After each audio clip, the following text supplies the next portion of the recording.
Becoming a wife and mother can be a dream come true. They were a very close family, and she had a great man taking care of her. It seemed as if things were only going to get better from there. But what happens when you hit a few bumps in the road to forever after? He has a gunshot wound to the back of the head. It just seems so unreal to get that kind of news. I think it threw us all for a loop. It was unbelievable, you know. When loyalty takes center stage, how far would you go for the man you've built your life with? Most of the time you hear about a love triangle. In this instance, it was a love crossword puzzle. She did these things in the name of love.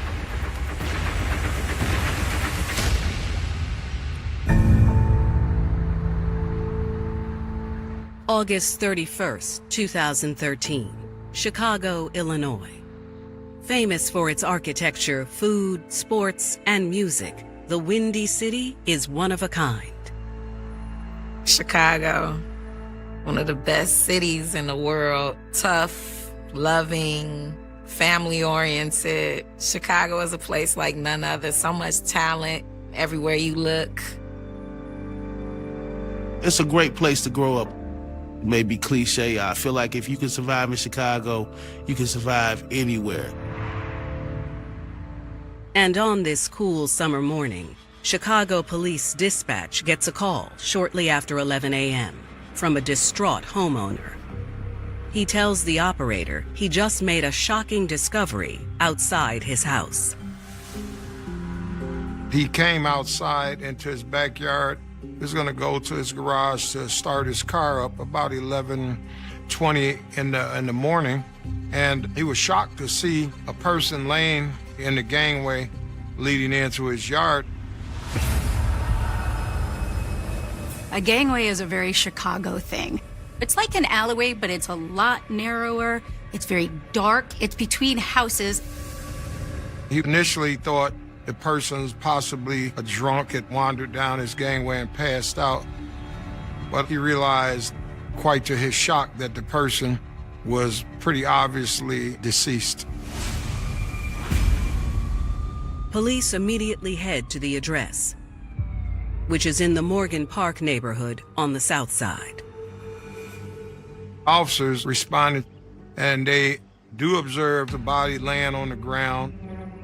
Appears to be a middle-aged male, black, casually dressed, white t-shirt, gym shoes, and blue jeans. He's laying on the ground, face down. As they get closer, it's apparent to the police that he has a gunshot wound to the back of the head. So it's pretty clearly a homicide at that point. The first thing we want to do is try and see if we can identify who this person is. They go through his pockets. They can't find any identification. Can't find any personal effects that will give them any clue as to who this person is. Doesn't appear to be any jewelry. There's no wallet. Surprisingly, there's no cell phone, although there is a cell phone case attached. This is obviously some kind of robbery, since he has nothing on him. So they're thinking, well, who is this guy? Does he live in the neighborhood? The stunned homeowner says he never heard a gunshot and doesn't recognize the man. The next question is how he got there. We'd have to assume that he had a car, but notably his car keys are missing. Maybe there was some type of a carjacking. There isn't much more detectives can do until an identity is made. After the police remove the victim from the scene, he's then taken to the Cook County morgue and the body is processed. With little else to go on, police canvass the area, hoping neighbors can provide more information about the crime. Nobody saw anything, but at least two of the neighbors said they did think that they heard a single gunshot, and this was somewhere around 4 o'clock in the morning. Neighbors offer a potential timeline for the shooting, but detectives are still missing one crucial piece of information. You want to identify who the victim is, and then we can start reaching out to initially family members. A day later, on September 2nd, the autopsy confirms the man was killed at close range by a single shot to the back of the head.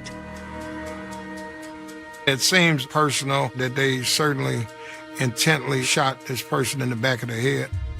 Luckily, they're able to identify him through his fingerprints. Turns out, he's one of Chicago's hottest club promoters, 33-year-old John Fuzzy Atkins.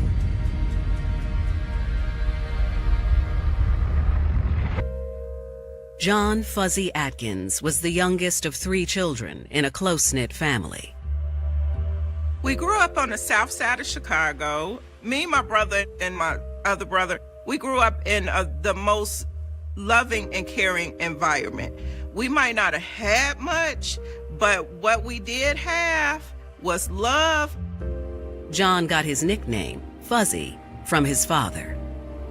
His father was police, so they call him the Fuzz. So that's what, so we had Big Fuzzy and Little Fuzzy. Fuzzy's energetic personality made him stand out from the rest. He was always upbeat. So just having him as a little brother was amazing. That personality soon led him down an exciting path.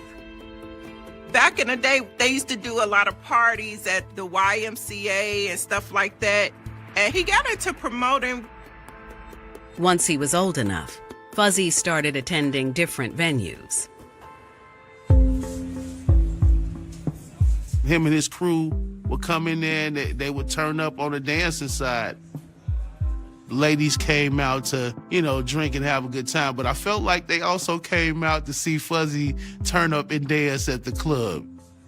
He was a hell of a dancer. Nobody could outdance Fuzzy, and Fuzzy would dance and sweat all night long. It was a party when Fuzzy came in. One thing eventually led to another, to where it's like, okay, we need this guy hosted. We see he has an attraction. Then in 2013, Fuzzy had an opportunity to grow his following even more. We have a close friend named Shondell. And Shondell is one of the owners, I believe, of Raw TV Radio on Power 92. And he knew Shondell. We, spotlight a lot of Chicago artists, and it seemed like he was real passionate about it. And I saw something in him. Once Shondell gave him that shot, he kind of just blew up from there. Fuzzy's radio success fueled his rise in the world of club promotions. He started hosting a lot of events for celebrities. He did some basketball players. It really took off really fast for him. Really fast. Seeing him elevate to going from being the dancer to the host to throwing the parties to, man, he on the radio now. It was great times. He was living the life.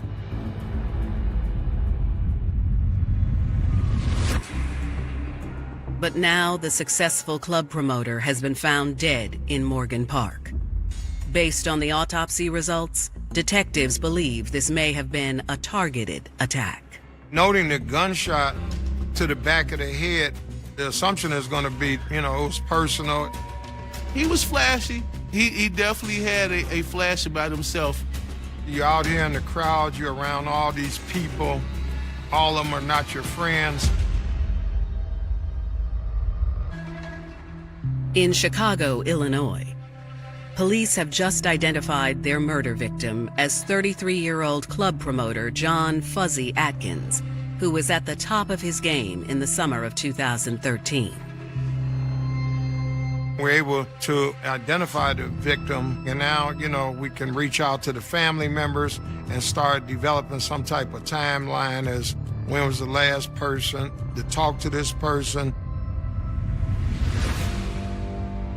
On September 2nd, 2013, 2 days after his murder, police visit Fuzzy's family and break the sad news to them.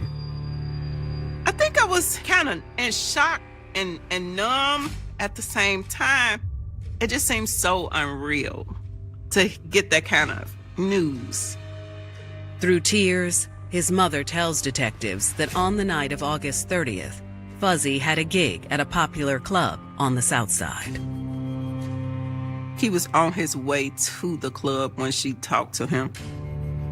She said she didn't notice nothing unusual. You know, he just said, you know, I love you, Mom, and, you know, the normal thing. Family members have no idea why he was found 30 miles from home. He had never mentioned Morgan Park. He had never mentioned knowing anybody in Morgan Park. Who would do that? Who in the hell would even want to kill him? You know? We couldn't think of nobody. However, they do mention that Fuzzy had been boasting about his lucrative success.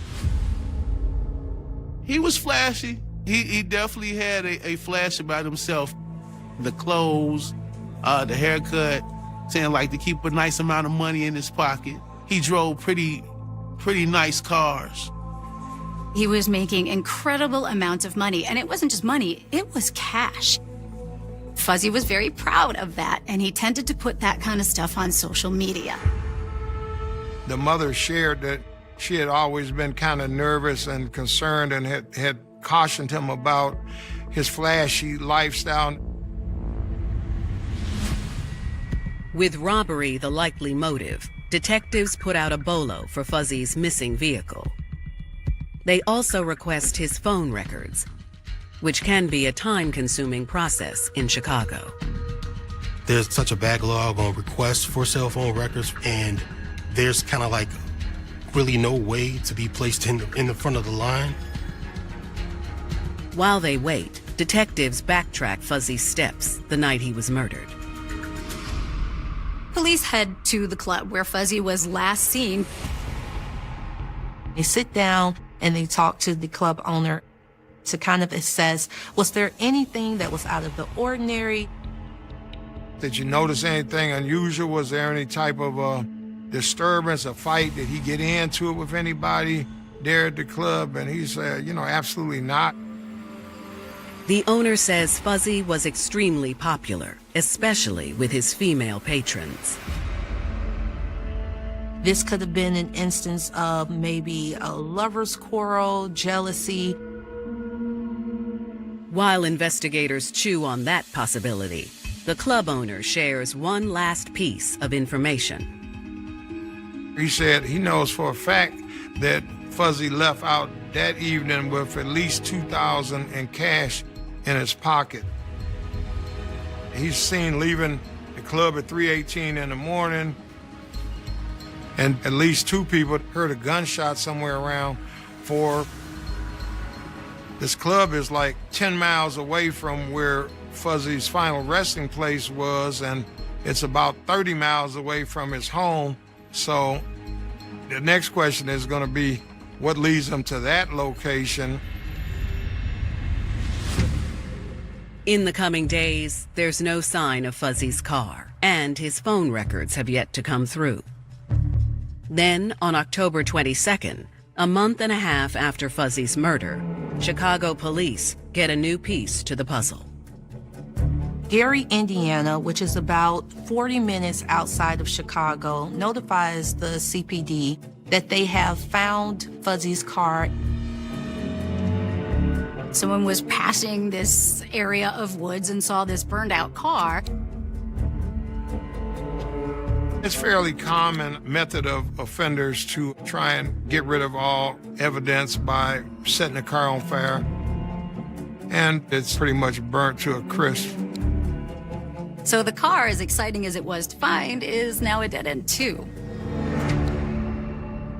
Although finding the car does tell detectives something about the perpetrator. The fact that somebody took the time to drive 30 miles outside of the city, procure some type of accelerants, that takes some effort. Why take the car to begin with? It's suggesting to us that this wasn't just a random carjacking. 3 more months go by, and the trail continues to run cold. Until finally, in January 2014, there's a development. Police finally get the cell phone records back. As they suspected, it was quite revealing. They start to go through them to see who was Fuzzy talking to on that last night before he was murdered. And they noticed it was a woman. Okay, now we've got a name.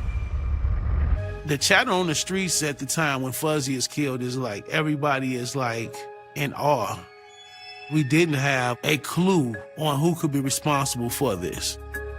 You know, you have haters in this industry. You're gonna have haters. Like, people are gonna look at you and be like, But to hate you so much to take your life, to hate you so much to do it execution style, we didn't know anybody that wanted to inflict that kind of harm on Fuzzy. January 2014. Chicago police are months into the murder investigation of John Fuzzy Atkins, with very few leads, when they finally receive his cell phone records. There's a particular name, LaDonna Curry, that had conversations with Fuzzy very shortly up to the time that he was killed. And so, okay, now we've got a name. At this point, police are trying to make the connection. Who was she? 28-year-old LaDonna Curry was born and raised in Illinois. LaDonna grew up in Roseland, another neighborhood on the south side of Chicago, a very close-knit community. As a teenager, LaDonna attended Finger Academy High School. LaDonna was known as the life of the party. A lot of friends, always had people around. After high school, her friends introduced her to a man named Andre, and her infectious personality drew him in. He was different from LaDonna. He was more calm, more reserved personality, very responsible, and that was something that really attracted LaDonna to him. LaDonna and Andre's relationship quickly flourished, and the two started a family. They are parents trying to navigate this new life that they are building together. She got to be a full-time mom because her husband worked as a mechanic and made some great money. In January 2013, after having 4 children together, the two finally decided to tie the knot. They were kind of in it for the long haul. This is something that she's very excited about. They have a already built family with their children. Now police want to talk to LaDonna after discovering she was the last communication Fuzzy had before he was murdered 4 months ago. On January 3rd, 2014, investigators bring her in for questioning. She was very cooperative. She came in, she said, yes, she was aware that he was murdered. As it turns out, LaDonna Curry lives down the street from where Fuzzy is murdered. LaDonna admits that even though she is happily married with 4 children, she still enjoys clubbing. She said she would often frequent a lot of these clubs or parties that Fuzzy would promote. The two of them met in 2010. They struck up a conversation. They developed, a liking for one another, decided to continue to communicate. That led to a sexual relationship. According to LaDonna, she had been having an off-and-on relationship with Fuzzy for about 3 years. LaDonna tells detectives it started before she and her husband got married, and then continued. Although neither one knows about the other. LaDonna was pretty frank. She said, I have a husband. I actually love my husband, but I met Fuzzy, a few years ago, and we've had a number of sexual get-togethers. She said that night she had actually texted Fuzzy to hook up. She told him that her husband was drunk that night and that this would be a good opportunity for them to hook up and do what they do, and she said he had agreed to that. But LaDonna claims he was a no-show. Around 3 o'clock, Fuzzy said he was on his way to meet her, but that he had to stop off just down the street from her house really quickly to meet someone. She stated that she ended up falling asleep, as a matter of fact, because she never heard back from him. She was actually pissed off, and it made a message to him about 10 o'clock the next morning, something to the effect that, I hope you had a good time with the person that you was with. She shared that message with the detectives. LaDonna told police that she found out a couple of days after Fuzzy was killed that he was murdered in the neighborhood. She was devastated. Detectives ask why she never came forward with this information. She had to kind of stay in the shadows because she was having an affair. She said that her husband had no idea, and she very much didn't want him to know. LaDonna is adamant she never left her home that night, and she has no idea who might have wanted Fuzzy dead. I mean, she gave a reasonable explanation. She was very forthcoming. Police will need to corroborate her story, but for now, they let LaDonna walk. She's the last person, as anybody could tell, that talked with the victim before he was murdered. So that was noted, of course, but it certainly wasn't enough to hold her in any event. As more weeks go by, the case goes nowhere. I think in my mind, I had just kind of figured that, that was it. Fuzzy was gone and that we would never figure out what happened unless the streets start talking. That's when detectives get a little help from Fuzzy's family. They heard some talk on the street. There's a guy talking about your brother's murder. As far as my brother doing his own investigation, he did damn good. Damn good. Go, Illinois. After questioning LaDonna Curry, who claims she was having an affair with Fuzzy Atkins and was the last person to text him before he was killed, investigators are still no closer to solving his murder. We're back to a bit of a waiting game. After 6 months without an arrest, Fuzzy's family is done waiting for police to make their next move. They got a lot they working on. I get it. But we ain't getting no damn answers. And my brother Daryl wanted some damn answers.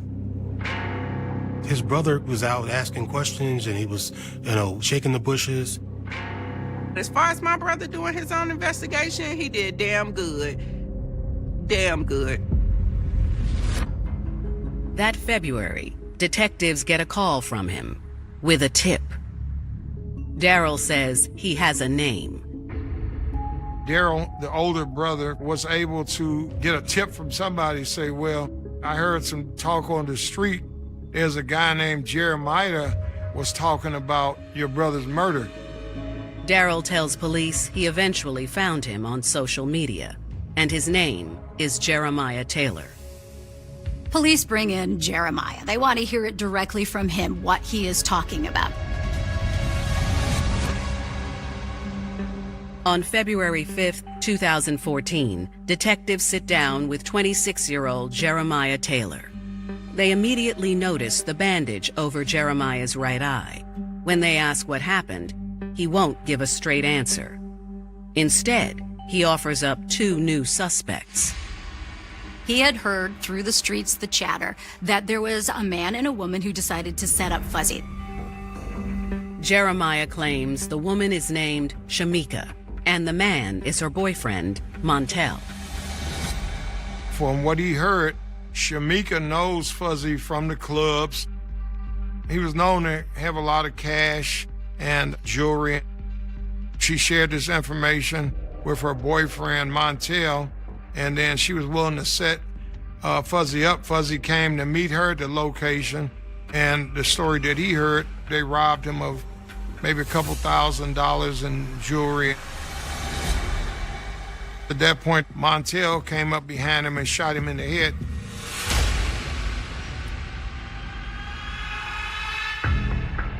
Jeremiah's story seems to match the evidence detectives have, which makes them suspicious.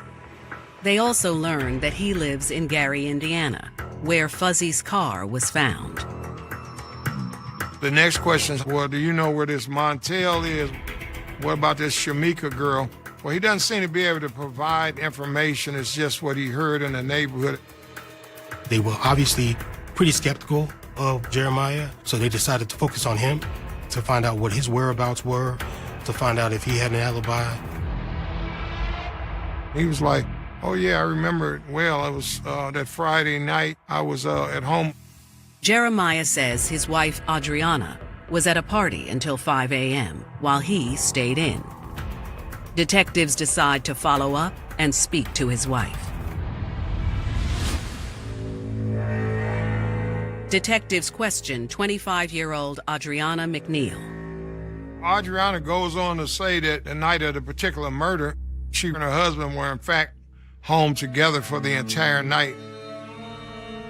Adriana says, my husband is a little bit confused. I was actually home the night of August 30th. I went to the club the night before.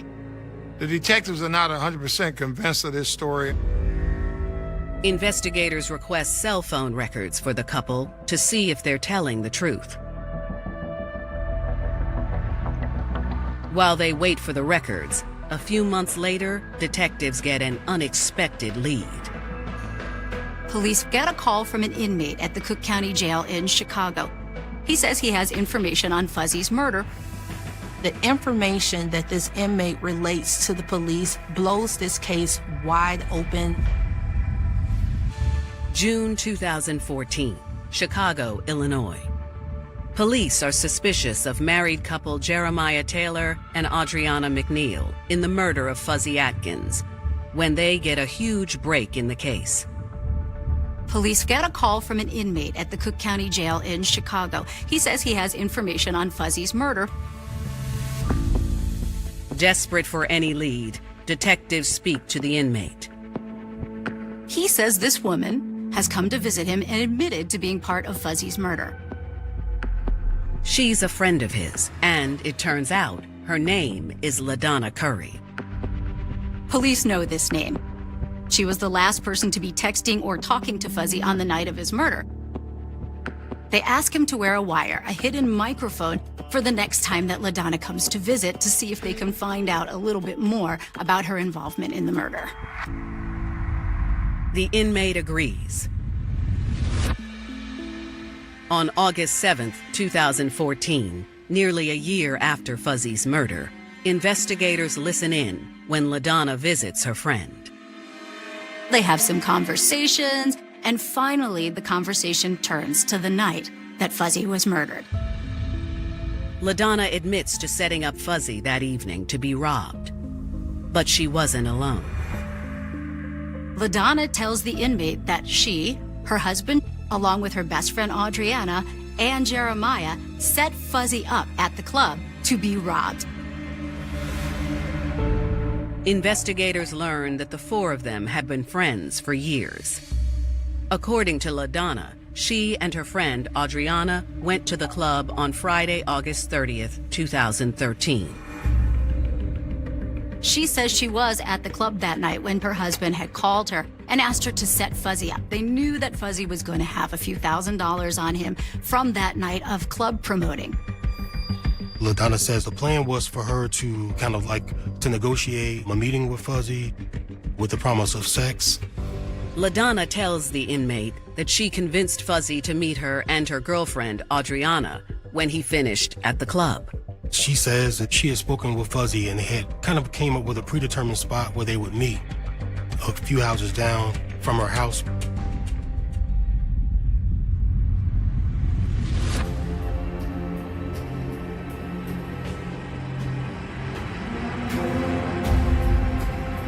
When Fuzzy left the club, he met them at the house with the gangway.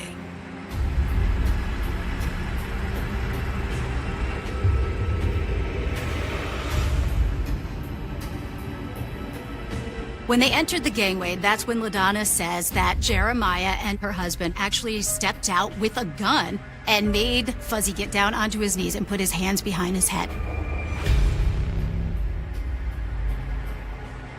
She said the men told LaDonna and Adriana to leave and that they would kind of take it from there. According to LaDonna, Andre was the one who shot Fuzzy.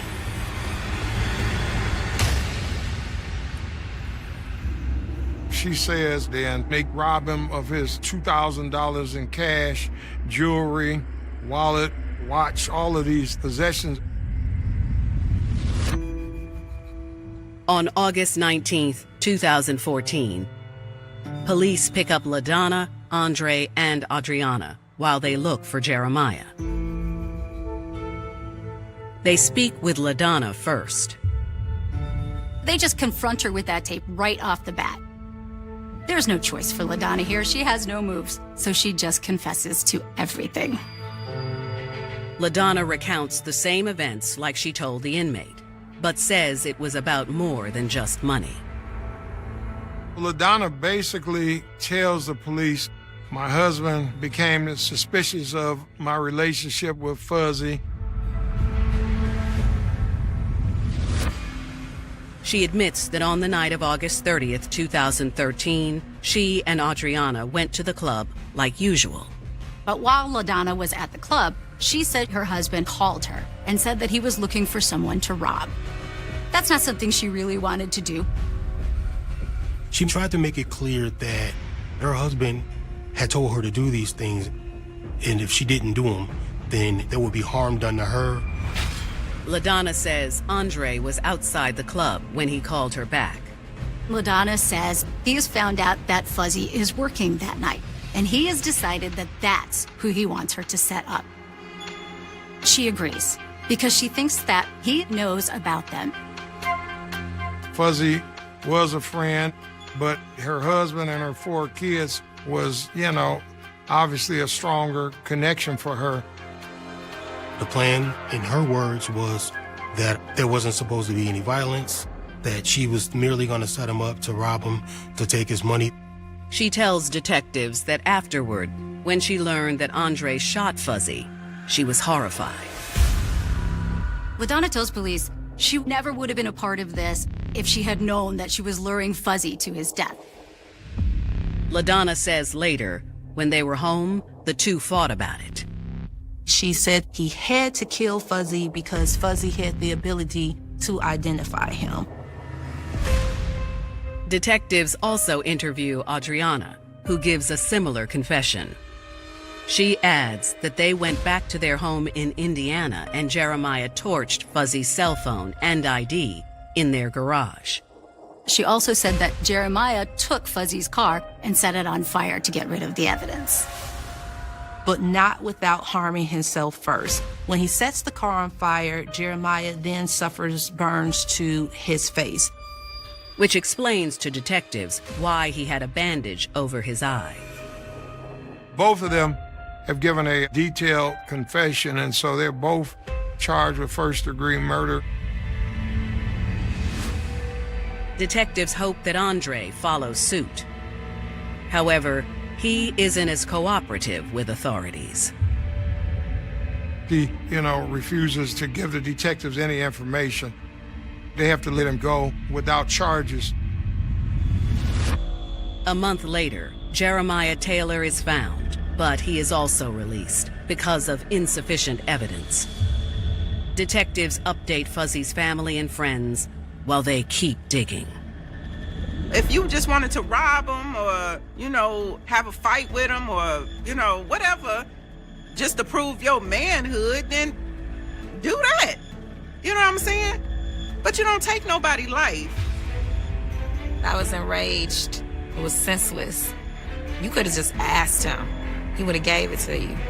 You didn't have to kill him. People that's willing to hurt you or have somebody hurt you, it's a sad situation at the end of the day. To see that, somebody would want to take your life because of dealings, because of feelings, and they want to get the ultimate revenge. It's sad. It makes you question everybody that you have close to you. 2014. Chicago police have charged LaDonna Curry and Adriana McNeil with first-degree murder in the killing of radio host and club promoter John Fuzzy Atkins. The women admitted to luring him with sex to get him into this isolated gangway in an effort to rob him. but they both contend that they had no plans to actually kill him. With only their word, detectives don't have enough evidence to charge their husbands, Andre and Jeremiah. And when their cell phone records finally come in, it still isn't enough. The cell phone records, it shows them at the club. It shows them at the location in Morgan Park where the crime was committed. Now with the guys, the evidence was more circumstantial. Detectives decide to continue their investigation, hoping to find more evidence. Then, in 2018, the case takes a turn when Jeremiah Taylor turns up dead. And it was like, well, how? You know, by way of the streets. You live by the streets, you die by the streets. It is what it is. The following year, in August 2019, LaDonna Curry and Adriana McNeil are offered a plea deal. They did not admit to actually pulling the trigger. So the prosecutors would have had a hard time kind of linking them to his murder as far as physical evidence. They were not able to recover a weapon. Both women pled to conspiracy to commit armed robbery, and as a result, they were both given 15 years. I felt like they should have threw the book at them. They plotted on this man and preyed upon this man. As part of their plea deals, LaDonna and Adriana agreed to testify against Andre. The police thought that the strength of their testimony would be enough to convict him. On October 9th, 2019, detectives finally arrest Andre and charge him with first-degree murder. In June 2022, 9 years after Fuzzy's tragic murder, Andre's trial gets underway. In this case, he opted not to have a jury and instead opted for a judge's ruling on the case. By then, Andre and LaDonna had divorced.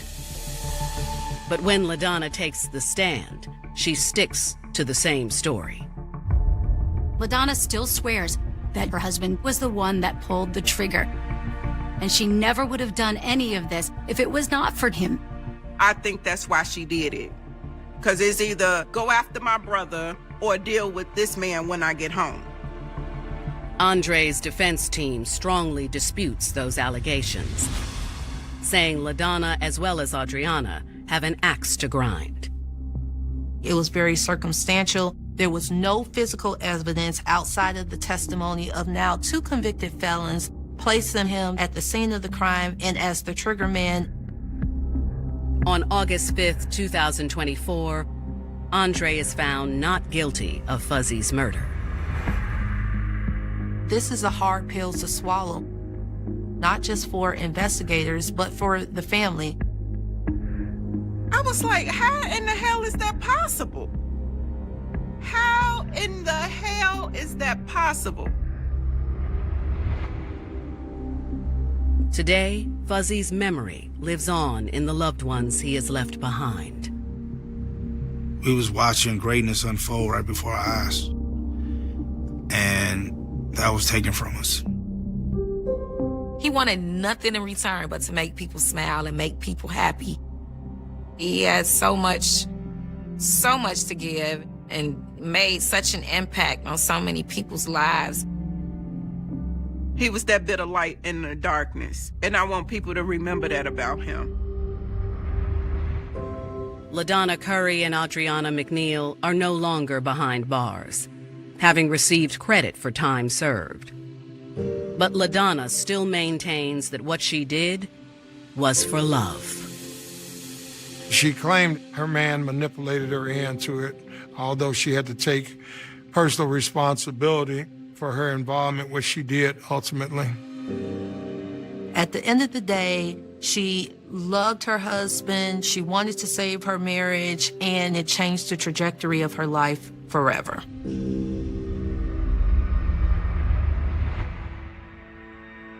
Marriage and children can be the foundation of a solid life together. But when love and loyalty are tested, It can lead even the strongest relationships down a road of betrayal and regret. The Manicured Lawns of Dallas, 1985, hid secrets that wealth could not protect, but no one expected the horror that waited behind the heavy oak doors of a pristine suburban mansion. It was a suffocating August evening when the silence shattered, leaving a community paralyzed by fear and a crime scene that would baffle investigators for over 4 decades. A young woman, vibrant and deeply loved, vanished from her own living room, leaving behind only a half-empty teacup, a broken ceramic vase, and a microscopic trace of blood on the plush white carpet. No forced entry, no signs of a prolonged struggle, just an eerie, echoing emptiness that transformed a safe haven into a haunting crime scene overnight. The initial frantic search yielded nothing but dead ends, unanswered questions, and a growing sense of dread that gripped the neighborhood. Police cruisers lined the streets, searchlights cut through the Texas night, and yet, the ground seemed to have swallowed her whole. Days bled into weeks, weeks into agonizing months, and the terrifying realization set in. This was not a simple missing persons case, but a calculated, cold-blooded abduction execution executed with chilling precision. Detectives worked around the clock, combing through every inch of the affluent neighborhood, interviewing tight-lipped residents who suddenly locked their doors and eyed each other with dark suspicion. A wealthy community built on trust and social status instantly devolved into a fortress of paranoia, where everyone had an alibi and no one saw a thing. The files grew thicker, filled with grainy black and white photographs of the scene, confusing timelines, and interviews with eccentric local figures, yet the core mystery remained entirely impenetrable. Forensics at the time stood helpless before the microscopic evidence left behind. The technology of 1985 simply lacked the vision to see the killer's invisible signature trapped in that tiny drop of blood. As the years relentlessly marched forward, the leads dried up completely, the yellow police tape faded, and the case file was stamped with the definitive, tragic label of a cold case. The media attention drifted away, the public moved on to new tragedies, but for the family and the tight-knit community, the nightmare never truly ended, lingering like a suffocating fog over the neighborhood.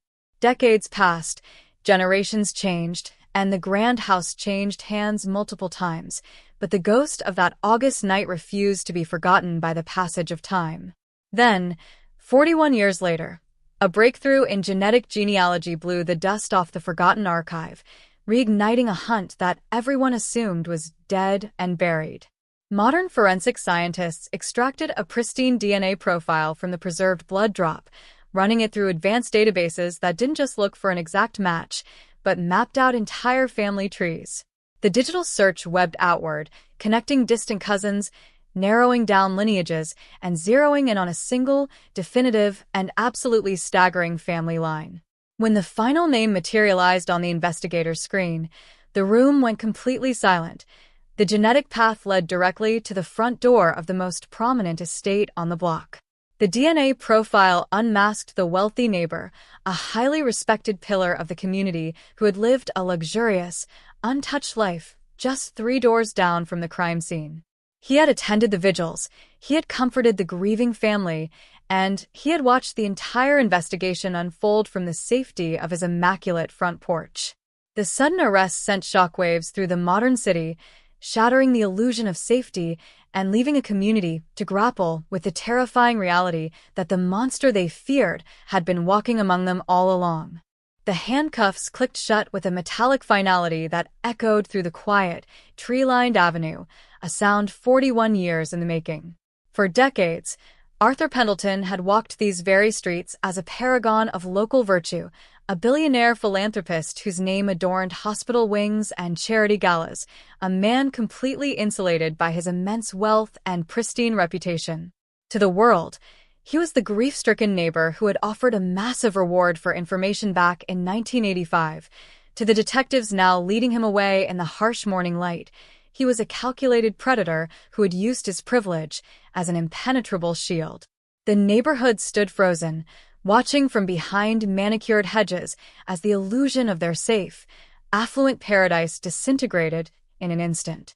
The questions that had haunted the town for over a generation suddenly took on a new, terrifying dimension.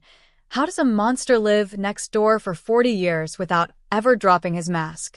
How does a man sit at dinner tables with the victim's family, looking them dead in the eye, while carrying the ultimate secret buried deep within his conscience? The arrest didn't bring immediate peace. Instead, it unleashed a torrent of dormant paranoia, forcing everyone to look back at every interaction, every polite wave over the fence, and every shared neighborhood gathering with absolute horror. Inside the interrogation room, the atmosphere was suffocatingly tense, a stark contrast to the sprawling estate Pendleton had just been dragged from. Detectives laid out the evidence, not circumstantial theories or old rumors, but the cold, undeniable reality of modern science. The genetic genealogy report sat on the metal table like a death warrant, a perfect, microscopic map linking his blood to the very center of the 1985 crime scene. For the first few hours, the old man maintained his aristocratic composure, a smug smirk playing on his lips, confident that his expensive legal team would somehow dissolve the charges. But as the investigators meticulously detailed how his distant cousin's uploaded ancestry data had inadvertently created a trail straight to his doorstep, the composure began to fracture. The wealth that had protected him for a lifetime could not bribe a strand of DNA.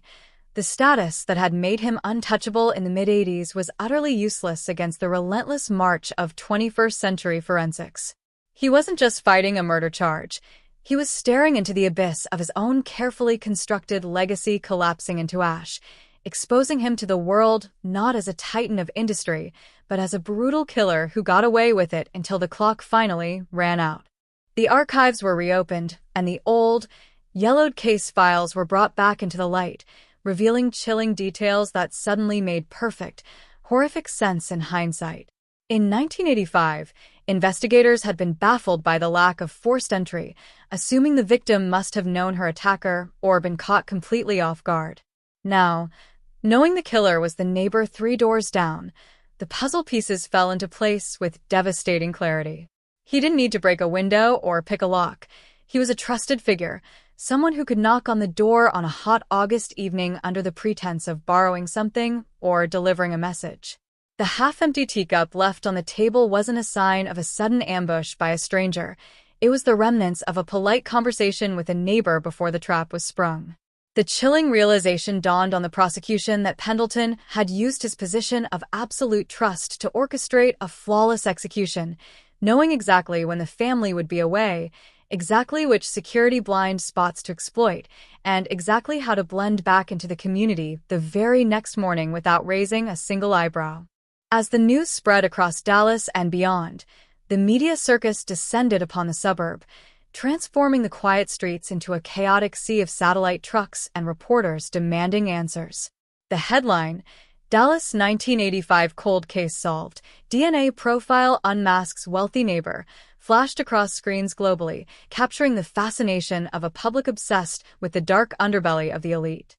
True crime enthusiasts, journalists, and legal experts parsed through every available detail, trying to understand the psychology of a man who could commit such a heinous act and then choose to stay in the exact same location for the rest of his life. It wasn't just a breakdown of a cold case, it was a psychological horror story happening in real time, proving that the most dangerous monsters don't hide in the dark alleys or abandoned buildings of the inner city. They live in the grandest mansions, they donate to the opera, they shake hands with mayors, and they sleep soundly at night, convinced that their money makes them gods, completely immune to justice until science pulls back the curtain. The media frenzy outside the courtroom doors was nothing compared to the quiet, suffocating tension building within the legal system as prosecutors prepared for a trial that many believed would never happen. For 41 years, the files had gathered dust, but now, every sentence written by retired detectives was being scrutinized under a microscopic lens.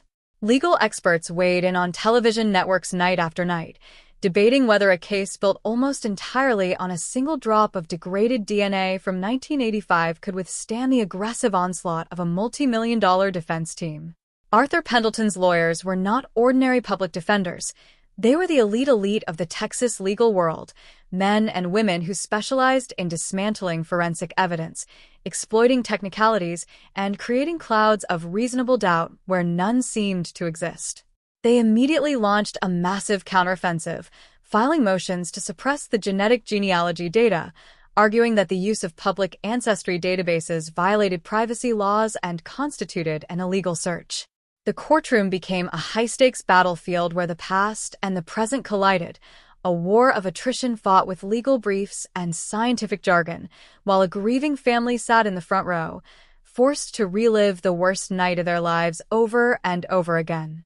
As the pretrial hearings progressed, terrifying new details began to leak from the grand jury testimony, painting a picture of a man whose depravity was matched only by his meticulous arrogance. Investigators searching Pendleton's sprawling mansion after his arrest didn't just find luxury goods and historical artifacts. Hidden deep within a reinforced wall safe in his private study, they discovered a collection of unmarked VHS tapes and old leather journals dating back to the early 1980s. The rumors whispered through the press gallery grew deafening. Had the wealthy philanthropist kept trophies of his crime? The thought sent a fresh wave of horror through the Dallas suburb, forcing residents to confront the reality that the man who had hosted their neighborhood block parties might have spent his lonely nights watching reminders of his horrific deeds. The defense fought desperately to keep these new discoveries sealed, claiming they were highly prejudicial and entirely unrelated to the 1985 charges, but the prosecution stood firm, asserting that the items established a clear, undeniable pattern of stalking and obsession that led directly to the victim's disappearance. The psychological toll on the community reached a breaking point as older residents began to recall strange, seemingly insignificant incidents from 4 decades prior that suddenly took on an ominous, sinister meaning. A neighbor recalled seeing Pendleton walking his dog past the victim's house at odd hours of the night. Another remembered how he had uncharacteristically insisted on helping clear the brush near the property line just days after the disappearance, ostensibly to aid the search, but perhaps to ensure something else remained hidden. Every polite conversation, every shared smile, and every charitable donation he had made over the last 40 years was now viewed through the distorted lens of his unmasking. He had not just taken a life, he had actively gaslit an entire community, spinning a web of deception so thick and so convincing that he had successfully played the role of the protective, concerned elder statesman while harboring the heart of a cold-blooded killer. The betrayal felt personal to everyone who had ever shaken his hand or accepted his hospitality, transforming their memories of the past into a minefield of regret and revulsion. As the opening arguments of the trial finally loomed, the prosecution faced its ultimate test, translating complex, 21st-century molecular biology into terms a standard jury could understand, all while maintaining the emotional core of a tragedy that happened before some of the jurors were even born. They had to prove that the blood found on that plush white carpet could belong to absolutely no one else on earth but the man sitting calmly at the defense table in his bespoke Italian suit. The defense, conversely, prepared to argue cross-contamination, chain of custody failures, and the narrative that a wealthy, successful young businessman in 1985 would have absolutely no motive to destroy his neighbor's life. But motive, the prosecution whispered to the press handlers, was irrelevant when the science was absolute. The stage was set for a historic judicial showdown, a moment where wealth, privilege, and time itself would be measured against the unyielding, immortal truth encoded within a single strand of human DNA. The heavy oak doors of the courtroom swung open to a gallery packed to absolute capacity, the air thick with the suffocating scent of cheap court coffee, damp raincoats, and the palpable, electric anticipation of a community demanding justice. Arthur Pendleton sat motionless, his silver hair perfectly coiffed, his posture as rigid and aristocratic as it had been decades ago when he dominated the Dallas corporate boardrooms. But the aura of untouchable power was rapidly evaporating, replaced by the sterile, clinical reality of a capital murder trial. The prosecution did not waste time with theatrical flourishes. They understood that their greatest weapon was not emotion, but the cold, unyielding weight of forensic science. The lead prosecutor walked to the center of the room, holding a clear plastic evidence bag containing a single, faded piece of carpet fiber from 1985. For 41 years, this tiny scrap of fabric had sat in a dark evidence locker, a forgotten relic of a forgotten nightmare, but today, it was the focal point of a modern legal revolution. The jury, a mix of young professionals who only knew 1985 through history books and older residents who remembered the terror firsthand, leaned forward in absolute silence as the first expert witness took the stand. The state's opening witness was a pioneer in the field of investigative genetic genealogy, a scientist whose daily work involved tracking down ghosts through the digital remnants of human biology. With absolute precision, she began to dismantle the defense's primary argument of cross-contamination, walking the jury through the immaculate chain of custody that had preserved the crime scene evidence for over 4 decades. She explained how the single drop of blood, frozen in time, contained billions of base pairs of DNA, an immutable, biological barcode unique to only one individual out of billions. The courtroom graphics projected a massive, complex family tree onto the wall, a sprawling web of names and dates that webbed across generations of Texas history, narrowing down with terrifying certainty until it formed a singular, undeniable point of convergence. The laser pointer illuminated the final branch, and there, under the harsh fluorescent lights of the courtroom, stood the name of Arthur Pendleton. The defense table remained deathly quiet, their hype-rice lawyers furiously scribbling notes, searching for a single loophole, a single flaw in the statistical probability, but the math was flawless, a mathematical trap closing around their client after 40 years of running. As the technical testimony stretched into the afternoon, the prosecution shifted its strategy, pivoting from the cold reality of science to the brutal, human tragedy of that August night. They called to the stand a retired detective, a man now in his late 70s, whose face was etched with the deep lines of a lifetime spent chasing monsters. His voice trembled slightly, but remained commanding as he described walking into the victim's home in 1985, the chilling normalcy of the scene contrasting with the sudden, violent void left behind. He recounted the agonizing frustration of the initial investigation, the political pressure from the city's elite to keep the story quiet, and the sickening feeling he had always carried that the killer was someone intimately familiar with the neighborhood's routines. When asked by the prosecutor if he had ever interviewed Arthur Pendleton during those frantic early weeks, the old detective looked directly at the defense table, his eyes locked onto the defendant. He revealed that Pendleton had not only been interviewed but had actively directed detectives away from himself, pointing fingers at local contractors, delivery drivers, and transient workers, using his immense social influence to misdirect the course of justice and ensure the trail went cold. The revelation of this systemic manipulation sent a ripple of outrage through the gallery, exposing the calculated malice behind Pendleton's philanthropic persona. This was not a crime of sudden, uncontrollable passion. It was a masterclass in sociopathic deception executed by a man who believed his wealth made him a god among men. Outside the courthouse, the digital tickers of news networks blasted the update to millions of viewers worldwide, fueling an intense national conversation about privilege, corruption, and the terrifying vulnerabilities of the justice system in the pre-DNA era. But inside the courtroom, the air remained frozen, the clock ticking slowly toward the trial's ultimate turning point.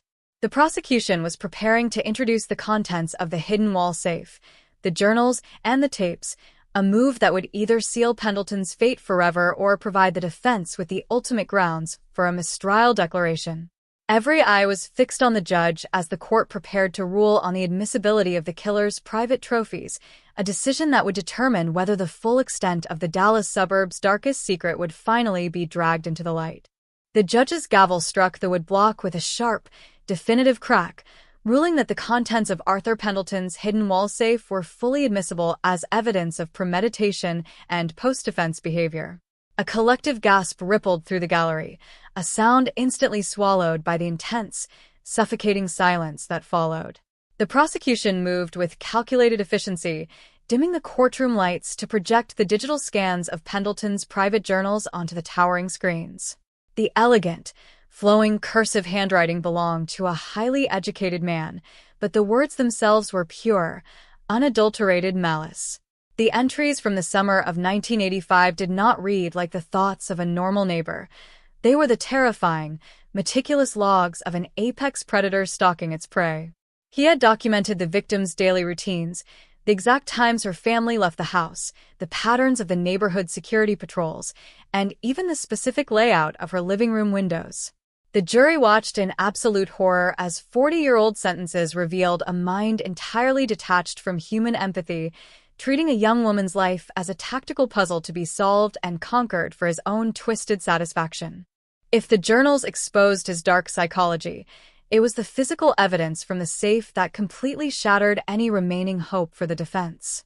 The prosecutor stepped forward, holding aloft a faded, vintage leather keychain, an item that had been missing from the victim's purse since the night she vanished.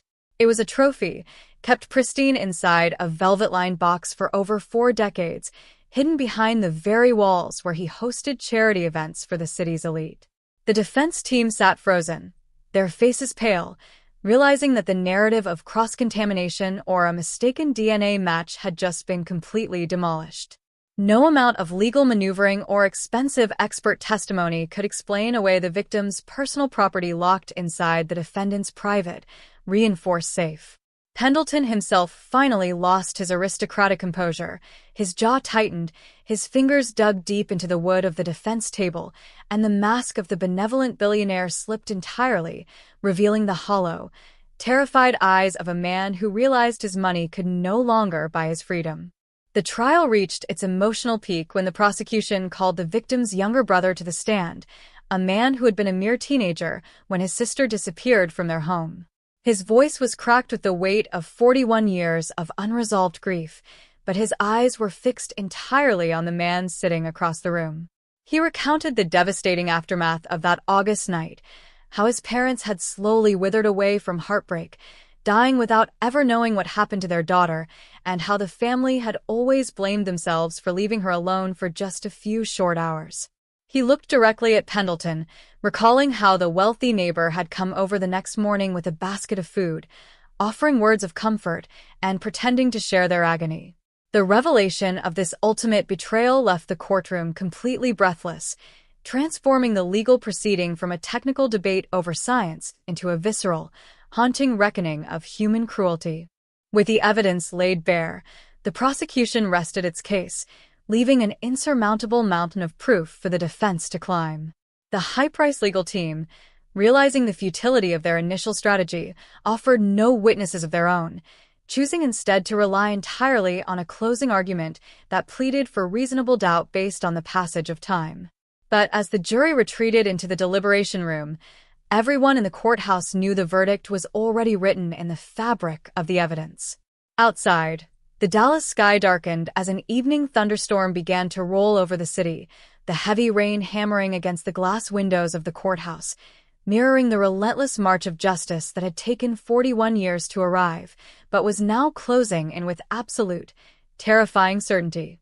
The deliberation room doors remained closed for less than 2 hours, a stunningly brief window of time for a trial that spanned 4 decades of mystery, but the overwhelming weight of the evidence left no room for debate. When the heavy wooden doors finally unlocked, a suffocating silence descended upon the packed courtroom once more. The jury filed back into their seats, their faces grim, refusing to look at the defense table. The classic, universal tell of a guilty verdict. Arthur Pendleton stood up to face the court, flanked by his pale, defeated lawyers, his hands trembling slightly despite his desperate attempt to maintain his aristocratic posture. The court clerk read the document with a steady, unblinking voice. On the charge of capital murder, the jury found the defendant guilty as charged. A collective gasp, followed by muffled sobs from the victim's surviving family, punctured the sterile air. The billionaire philanthropist, the pillar of the community, was officially exposed as a calculated monster, his 41-year run from justice brought to a crashing, definitive halt by a single drop of preserved blood. The sentencing phase followed immediately, transforming into an open forum for a community to vent 41 years of accumulated trauma and fury. The judge, a stoic figure who had overseen some of the city's most high-profile trials, looked down at Pendleton with visible disgust. Before pronouncing the sentence, she allowed the prosecution to present a final, devastating impact statement from the community. Old neighbors, retired city officials, and childhood friends of the victim stood up one by one, describing how Pendleton's horrific act had shattered the innocence of their youth and left a permanent scar on the history of Dallas. They spoke of the locked doors, the stolen trust, and the terrifying reality that they had raised their children next door to an active predator. The defense attempted to argue for leniency based on Pendleton's advanced age and failing health, pleading for a sentence that would allow him to die in a medical facility rather than a maximum security prison. But the plea fell on deaf ears. The law offered no discounts for a killer who had successfully evaded the consequences of his actions for a lifetime. With a final, thunderous strike of the gavel, the judge handed down the maximum sentence allowable by law: life in prison without the possibility of parole, ensuring that Arthur Pendleton would draw his final breath behind concrete walls, stripped of his wealth, his prestige, and his stolen freedom. As the guard stepped forward to lead him away, the reality of his total collapse seemed to hit him all at once. The billionaire who once controlled corporate empires was reduced to a frail old man in a bright orange jumpsuit, his hands shackled to his waist, shuffling out of the courtroom under the harsh, unforgiving glare of the media cameras. Outside the courthouse, the pouring rain did nothing to dampen the spirits of the crowd that had gathered to witness the historic moment. The news flashed across global networks, a definitive testament to the power of modern forensic science to rewrite the rules of justice and prove that no cold case is truly dead. But as the police cruisers sped away into the stormy Dallas night, carrying the convicted killer to his new home, a lingering, haunting question remained in the minds of the investigators who had broken the case wide open. They returned to the evidence locker one last time to catalog the contents of Pendleton's hidden safe, staring at the meticulous journals and the unmarked VHS tapes that had sealed his fate. The sheer volume of his stalking logs, spanning years before and after the 1985 murder, suggested an obsession that might not have stopped with just one victim. The realization sent a cold shiver through the department, opening a dark new chapter in the investigation. As they flipped through the unread pages of his later journals, looking for other names, other dates, and other missing persons reports, the terrifying truth began to dawn on them. The solving of the 1985 cold case wasn't the end of the story. It was merely the key that unlocked an even larger, more horrific secret hidden in the dark past of Dallas's elite. The fluorescent lights of the Dallas Police Headquarters hummed with a sterile, exhausting persistence as a newly formed task force gathered around a massive chalkboard now covered in a web of cold cases spanning 3 decades. The conviction of Arthur Pendleton for the 1985 murder had not brought a sense of finality to the department. Instead, it had ripped open a Pandora's box of dark, unresolved histories. Detectives sat in the cramped room, surrounded by half-filled coffee cups and the musty smell of archived files that had not been touched in 20 years. In their hands were the remaining unsealed portions of Pendleton's private journals, pages written in the late 1980s and early 1990s that went far beyond mere corporate musings or neighborhood gossip. The handwriting, though still retaining its sharp, educated elegance, had degenerated into a frantic, obsessive cataloging of other young women who had gone missing within a 50-mile radius of the Dallas Metroplex. The realization was sickening. The 1985 case was not an isolated flash of madness, but the blueprint for a calculated, protracted campaign of terror conducted by a man who believed his immense wealth made him entirely invisible to the law. The task force focused their attention on a specific cluster of disappearances from the summer of 1991, a time when Pendleton was expanding his real estate empire across North Texas. In his journals, investigators found highly detailed descriptions of properties he owned or was developing, fenced-off construction sites, abandoned warehouses, and remote plots of land that had never been properly excavated. Alongside these property descriptions were meticulous notations of dates and times that precisely matched the timelines of 3 cold cases previously thought to be completely unrelated. The lead detective, tracing his finger across a map of the city, pointed out how each disappearance occurred within walking distance of a Pendleton-owned development site.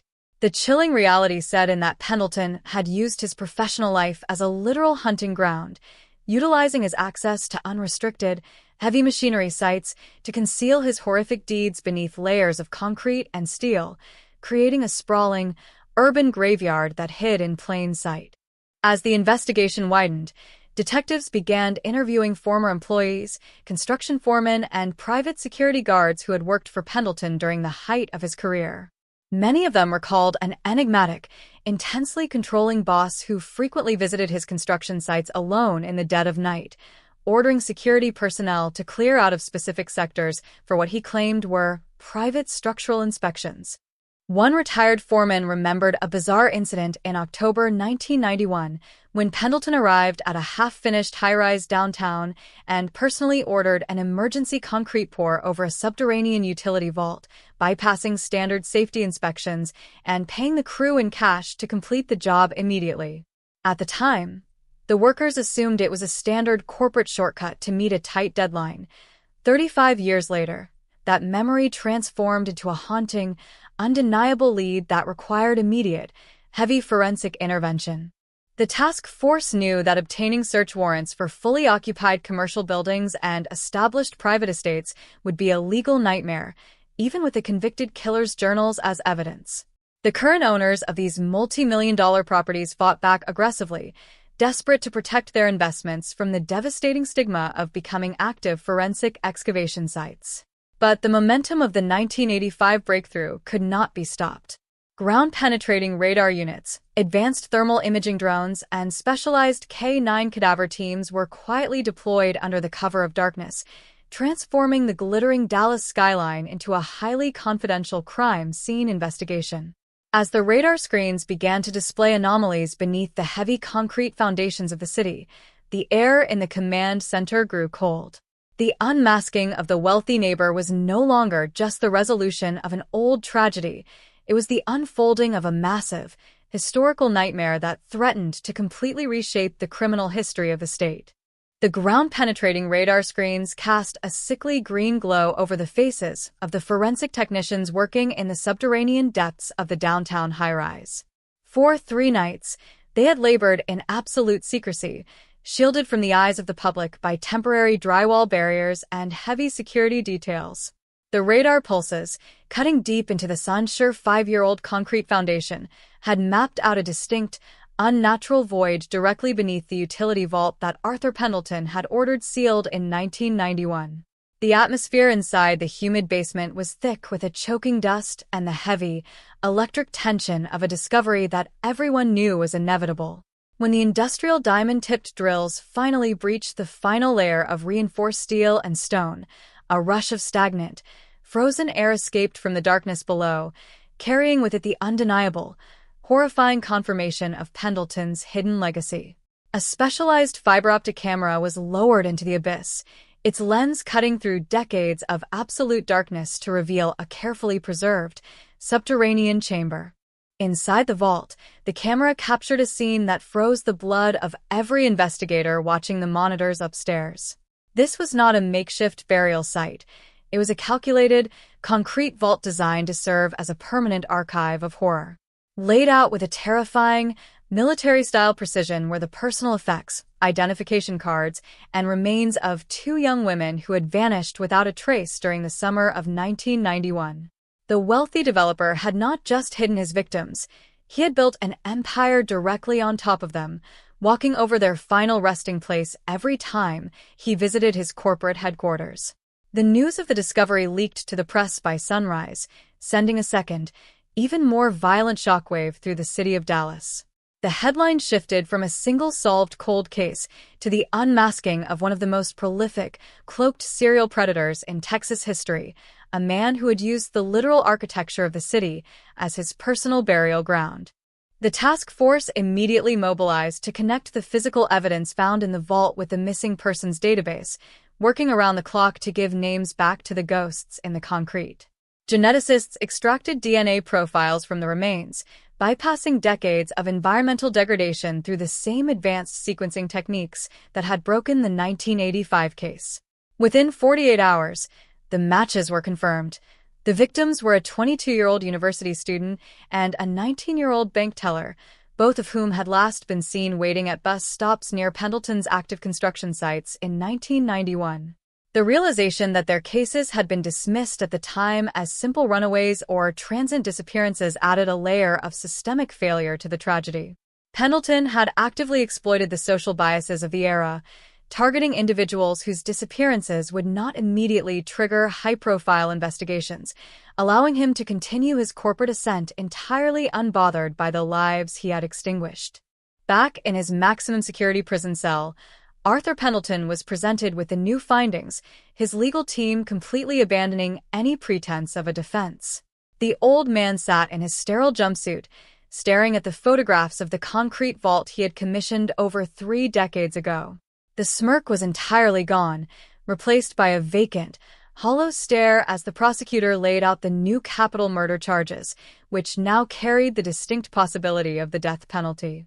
The wealth that had built the skyscrapers of Dallas could no longer buy him silence, safety, or time. Yet, as the investigators pressed him for a full confession, demanding to know if there were other vaults, other buildings, and other victims hidden beneath the city's glittering facade, Pendleton remained completely silent. He merely smiled a cold, fragile smile, realizing that even as his freedom was gone, he still held the keys to a labyrinth of secrets that the city might spend the next half-century trying to uncover. Unbroken, cinematic true crime voiceover narrative. Here is Part 9 at maximum possible length. The silence coming from Arthur Pendleton's prison cell was a tactical choice, a final, desperate play for control by a man who had spent his entire life orchestrating the fates of others. As detectives sat across from him under the harsh, buzzing lights of the state penitentiary, the billionaire serial killer refused to utter a single word about the other properties listed in his real estate portfolio. But the task force did not need his voice. They had his past, and they had the unyielding, digital footprint of his financial empire. A team of forensic accountants and historical analysts was brought into the command center, tasked with mapping out every square inch of land Pendleton's companies had bought, sold, or developed between 1985 and his arrest. They dug into old land deeds, municipal permits, and corporate tax shelters, looking for anomalies, unexplained gaps in construction timelines, properties purchased and abruptly abandoned, and private developments that never made logical financial sense. The paper trail led investigators out of the glittering downtown high-rises and straight into the isolated, rugged expanses of the North Texas countryside. In the late 1990s, at the absolute peak of his wealth, Pendleton had quietly acquired a sprawling, 300-acre estate nestled deep within the thick pine forests near the Oklahoma border. On paper, the property was registered to a shell corporation disguised as a private wildlife sanctuary, a location that had never appeared on any of his public asset lists or philanthropic brochures. When tactical units and forensic teams breached the rusted iron gates of the hidden compound, they found an environment designed for absolute isolation. The centerpiece of the estate was a massive, windowless concrete lodge surrounded by security fences, motion sensors, and warning signs that had kept the local rural population at bay for a generation. The air inside the abandoned lodge was thick with the scent of old wood, ozone, and decay. As K-9 cadaver units were released into the surrounding woods, their handlers braced for the worst, knowing that this remote sanctuary offered the perfect canvas for a predator who no longer had to hide his actions under the watchful eye of a major city. Within hours, the dogs began to alert near a dried-up creek bed at the eastern edge of the property, their frantic digging uncovering the first signs of shallow, unmarked graves. The forensic anthropologists moved in with hand trowels and brushes, working beneath temporary tents to shield the fragile evidence from the elements. This was no longer just an urban investigation. It was a sprawling, historical recovery operation, revealing that Pendleton had maintained a dual existence, a high society savior in Dallas by day and a calculated executioner in the wilderness by night. As night fell over the forest, floodlights illuminated the excavation sites, casting long, dancing shadows across the pine needles. The digital cameras flashed repeatedly, documenting jewelry, vintage clothing fragments, and personal tokens that had remained buried in the dark soil for over 25 years. Each item was a devastating piece of a puzzle that spanned decades, connecting Pendleton to a completely different class of missing persons: hitchhikers, travelers, and individuals who had vanished from highway rest stops along the Interstate 35 corridor during the late 90s. The realization that his reach extended far beyond his immediate neighborhood shattered the last remnants of the city's denial. Arthur Pendleton had not just fooled his neighbors. He had operated a multi-state hunting ground with total impunity, leaving a trail of broken families and cold cases that stretched across the entire American South, waiting for science to finally catch up to his crimes. The extraction of secrets from the forest floor of the remote North Texas estate transformed the regional tragedy into an international crisis of justice, pulling back the veil on a systematic failure that had spanned multiple decades. Forensic teams, working under the constant threat of incoming summer storms, meticulously uncovered a total of 4 distinct burial sites along the dried-up creek bed, each one containing the fragile, skeletal remains of women who had vanished from the margins of society in the late 1990s. The items recovered from the dark soil, a rusted silver locket, a cracked leather boot, a digital watch frozen forever at 2:14 a.m., were cataloged with absolute precision, becoming the silent witnesses that Arthur Pendleton never anticipated would speak. The State Crime Lab in Austin worked around the clock, deploying high-throughput DNA sequencing machines to generate genetic profiles from the degraded bone fragments, matching them against national missing persons databases with a speed that would have seemed like science fiction when the crimes were actually committed. As the identities of the forest victims were confirmed one by one, a horrifying common denominator emerged that exposed the calculated genius of Pendleton's predatory patterns. Unlike the high-profile 1985 Dallas neighborhood case that had initially ignited the investigation, these women were travelers, transient workers, and individuals who possessed no powerful families or high-priced lawyers to demand immediate police action. Pendleton had deliberately shifted his hunting tactics, moving away from his immediate social circle to exploit the vast, anonymous stretches of the Interstate 35 corridor, utilizing his private wildlife sanctuary as a completely isolated killing ground. He understood with terrifying clarity that the fragmented law enforcement jurisdictions of the 1990s rarely communicated across county lines, allowing a wealthy, mobile predator to deposit his horrors in the gaps between small-town police departments without ever raising a red flag. The legal fallout from these discoveries quickly escalated into an ideological war within the Texas judicial system, as prosecutors from 3 different counties filed concurrent charges of capital murder against the incarcerated billionaire. The initial life sentence he was serving for the 1985 murder was no longer deemed sufficient by a public demanding the absolute maximum retribution the law could provide. A special coalition of district attorneys announced their intention to seek the death penalty, a move that effectively stripped Pendleton's remaining legal team of their ability to negotiate or delay the proceedings. The defense's previous arguments regarding advanced age and failing health were completely swallowed by the sheer scope of the atrocities being unearthed week after week, forcing the legal community to confront the unprecedented challenge of prosecuting a historical serial killer whose crimes span generations. Inside the walls of the Allen B. Polunsky unit, where Pendleton was held under maximum security surveillance, the atmosphere grew increasingly desperate as his final avenues of control evaporated completely. The massive wealth that had once allowed him to dictate the development of the Dallas skyline was frozen by federal asset forfeiture orders, leaving his lawyers to argue over dwindling trusts and estate technicalities.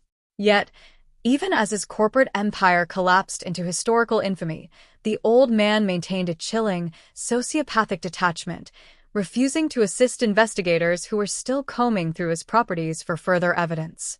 He spent his days staring out the narrow window of his cell, a modern phantom stripped of his luxury, but still harboring the definitive count of his victims, leaving the task force to wonder how many more concrete vaults and shallow forest graves remained undiscovered across the vast expanse of the American landscape. The sun set over the Dallas skyline, casting long, bloody shadows across the towering glass skyscrapers that Arthur Pendleton had helped build, structures that now stood as monuments to a lifetime of unpunished depravity. The task force had finally reached the end of the paper trail, having excavated every property, every wilderness retreat, and every concrete vault identified in the killer's private journals.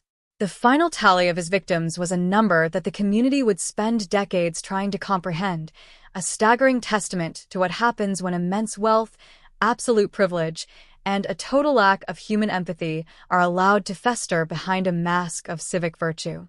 The final court hearing was not a trial of evidence, but a ceremonial sealing of his fate, a moment where the state of Texas officially stripped the name of Arthur Pendleton from the history books of its elite and permanently recorded it under the roster of its most notorious monsters.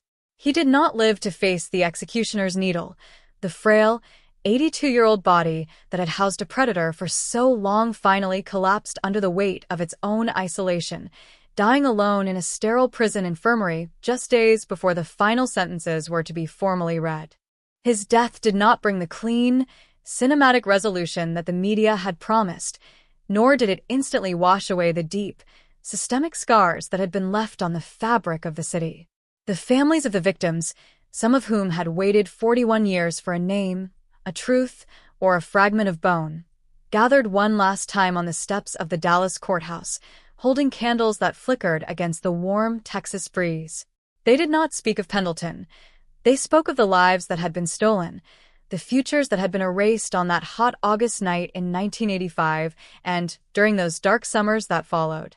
The true victory belonged not to the legal system that had failed them for generations, but to the unyielding, immortal nature of truth itself, a truth that had waited patiently inside a single, microscopic drop of blood on a faded white carpet, surviving the passage of time, the changing of technology, and the arrogance of a billionaire who believed he was a god. The grand house where the nightmare began in 1985 still stands on that quiet, tree-lined suburban avenue, its heavy oak doors locked, its manicured lawn pristine, looking entirely indistinguishable from the other multi-million-dollar estates that flank it. New families walk their dogs past the property, children ride their bicycles down the sidewalks, and the superficial rhythms of affluent suburban life have slowly returned to the neighborhood. But the illusion of safety is gone forever, replaced by a lingering, cold awareness that the most terrifying dangers do not always hide in the shadows of the outer world. They can live next door, they can attend your charity galas, they can smile at you over a backyard fence, and they can harbor a darkness that takes half a century to finally drag into the light. The file on the Dallas 1985 cold case is officially closed, its pages bound and archived in the deepest basements of the police headquarters, a permanent reminder that while justice may be delayed by wealth, power, and time, the ghost of the past will always find a way to unmask the monster. The official closing of the archive did not stop the quiet, meticulous work of the historians and forensic experts who were left to untangle the vast, structural wreckage of Arthur Pendleton's dual existence. In the months following his death in the prison infirmary, the city of Dallas entered a period of profound, uncomfortable introspection, forcing its institutions to reckon with how a serial predator had manipulated the levers of high society for nearly half a century. A special independent commission was established to review the systemic failures of the original 1985 investigation, uncovering a paper trail of soft corruption, deliberate misdirection, and class-based biases that had effectively blinded early detectives. The old police logs revealed how easily the concerns of less affluent communities had been dismissed, and how Pendleton's immense philanthropic contributions had acted as an invisible, legal immunity cloak, allowing him to navigate the criminal landscape entirely unexamined while innocent lives were being systematically erased in his wake. The physical reminders of his crimes continue to undergo a silent, grim transformation across the state of Texas as his frozen assets are slowly liquidated under federal asset forfeiture laws. The remote wildlife sanctuary near the Oklahoma border, once a private theater of terror, was completely demolished by state authorities, its fences torn down, and the land converted into a public memorial forest dedicated to the memory of the missing and the forgotten. The downtown high-rise that housed his concrete vault underwent a massive, multi-million-dollar structural renovation, its new owners eager to strip the building of its dark historical stigma, yet the workers who navigate the subterranean utility corridors admit that a heavy, suffocating silence still hangs over the lowest levels of the foundation. The wealth that Pendleton believed would secure his eternal legacy has instead been completely repurposed, funneled entirely into state-of-the-art forensic training programs, genetic genealogy grants, and victim advocacy funds, ensuring that his stolen fortune is used exclusively to dismantle the very loopholes he spent a lifetime exploiting. Inside the Dallas Police Headquarters, the task force room has finally been dismantled, its chalkboards wiped clean, and its mountain of cardboard files returned to the permanent historical vault. The detectives who broke the case have moved on to new assignments, yet each carries a permanent, indelible scar from their time spent staring into the abyss of Pendleton's private journals. They understand now, with absolute certainty, that the true legacy of the 1985 breakthrough is not just the destruction of one man's empire, but a fundamental revolution in how the world hunts monsters. The technology born from this nightmare has set a terrifying new precedent for cold cases globally, sending a clear, unyielding message to every cloaked predator who believes that the passage of decades has washed away their guilt. Time is no longer a shield, science does not forget, and the past is impatient, immortal hunter. As the final lights are turned off in the forensic lab where the historic DNA profile was first mapped, the ultimate weight of the tragedy settles into the collective memory of the city. The headline that once shocked a community, Dallas 1985 cold case solved, DNA profile unmasks wealthy neighbor, has transitioned from a breaking news alert into a definitive, cautionary chapter of American criminal history. The narrative has reached its absolute, unyielding end, leaving behind a world that is slightly safer, a justice system that is slightly wiser, and a community that finally knows the truth. The names of the victims have been permanently etched into the stone monuments of the living, while the name of their hunter has been completely swallowed by the dark, silent oblivion of the archive, proving at last that no matter how deep a secret is buried beneath the concrete of privilege, the truth will always break through the stone. The closure of the official investigation did not stop the ripple effect from altering the landscape of modern jurisprudence, as the legal precedent set by the Pendleton case began to echo through courtrooms across the nation. Legal scholars and civil liberties attorneys found themselves locked in a fierce, ongoing debate over the ethics and boundaries of investigative genetic genealogy, using the Dallas breakthrough as the ultimate case study. On one side stood the families of victims, law enforcement coalitions, and a public demanding justice, arguing that a killer's right to privacy ends where a drop of abandoned blood begins. On the other side were privacy advocates warning of a dystopian future where an individual's decision to upload their DNA to a commercial ancestry website could inadvertently transform their entire extended family into a perpetual, digitized police lineup. The trial of Arthur Pendleton had transcended the boundaries of a localized tragedy, becoming the catalyst for landmark legislation that would forever govern how human biology is weaponized in the pursuit of historical truth. While the legal battles raged in academic circles, a quieter, more profound transformation was taking place within the walls of the universities and forensic laboratories that had hosted the scientific breakthrough. The highly specialized techniques developed to extract Pendleton's degraded DNA profile from that 41-year-old carpet fiber became the new gold standard for cold case units worldwide. Funding poured into previously understaffed municipal crime labs, allowing technicians to dust off thousands of cardboard evidence boxes that had been written off as permanently unsolvable. Across the country, old locker rooms filled with the scent of vinegar and decaying paper were transformed into high-tech processing centers where automated sequencers hum night and day, translating the forgotten nightmares of the 70s, 80s, and 90s into pristine, unyielding digital code. The unmasking of the wealthy Dallas neighbor had broken a psychological barrier, proving to an entire generation of investigators that no case is ever truly dead as long as a single biological trace remains preserved in the dark.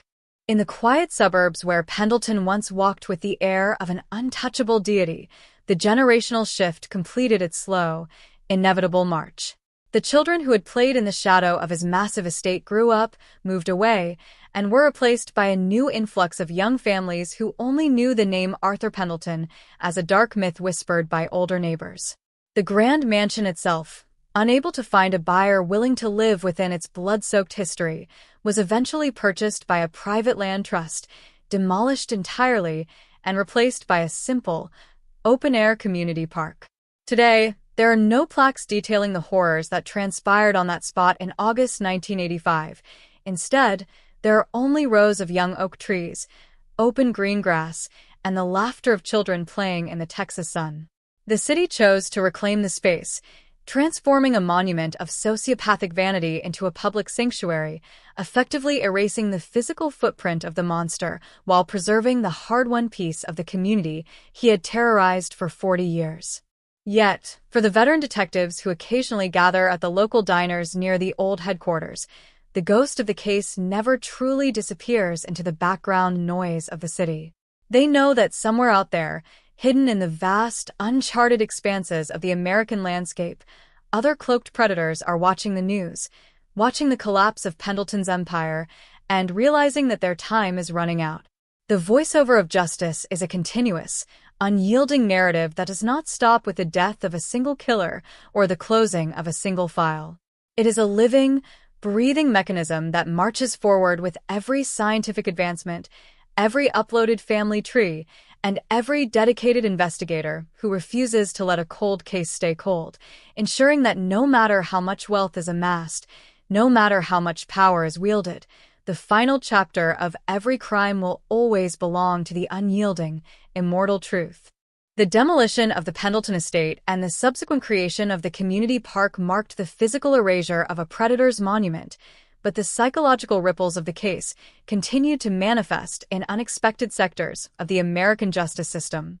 In the capital of Texas, a legislative committee quietly convened to draft what would later be known as the Pendleton Disclosure Act, a sweeping piece of legislation designed to eliminate the statute of limitations on civil liabilities for corporate entities that knowingly or negligently harbored individuals engaged in violent criminal enterprises. The financial forensic audit of Pendleton's multi-billion-dollar real estate empire had revealed a disturbing pattern. Several mid-level executives and private security consultants had flagged anomalous behavior, unauthorized expenditures, and highly irregular property modifications as early as 1994. Yet these internal warnings were systematically buried by corporate legal teams desperate to protect the company's surging stock value. The realization that corporate complicity and institutional silence had acted as co-conspirators in the evasion of justice transformed the narrative from a solitary true crime saga into an unprecedented corporate accountability reckoning. As the new laws worked their way through the state Senate, cold case squads across the country began utilizing the specific legal framework established during the Dallas investigation to pierce the veil of corporate privacy.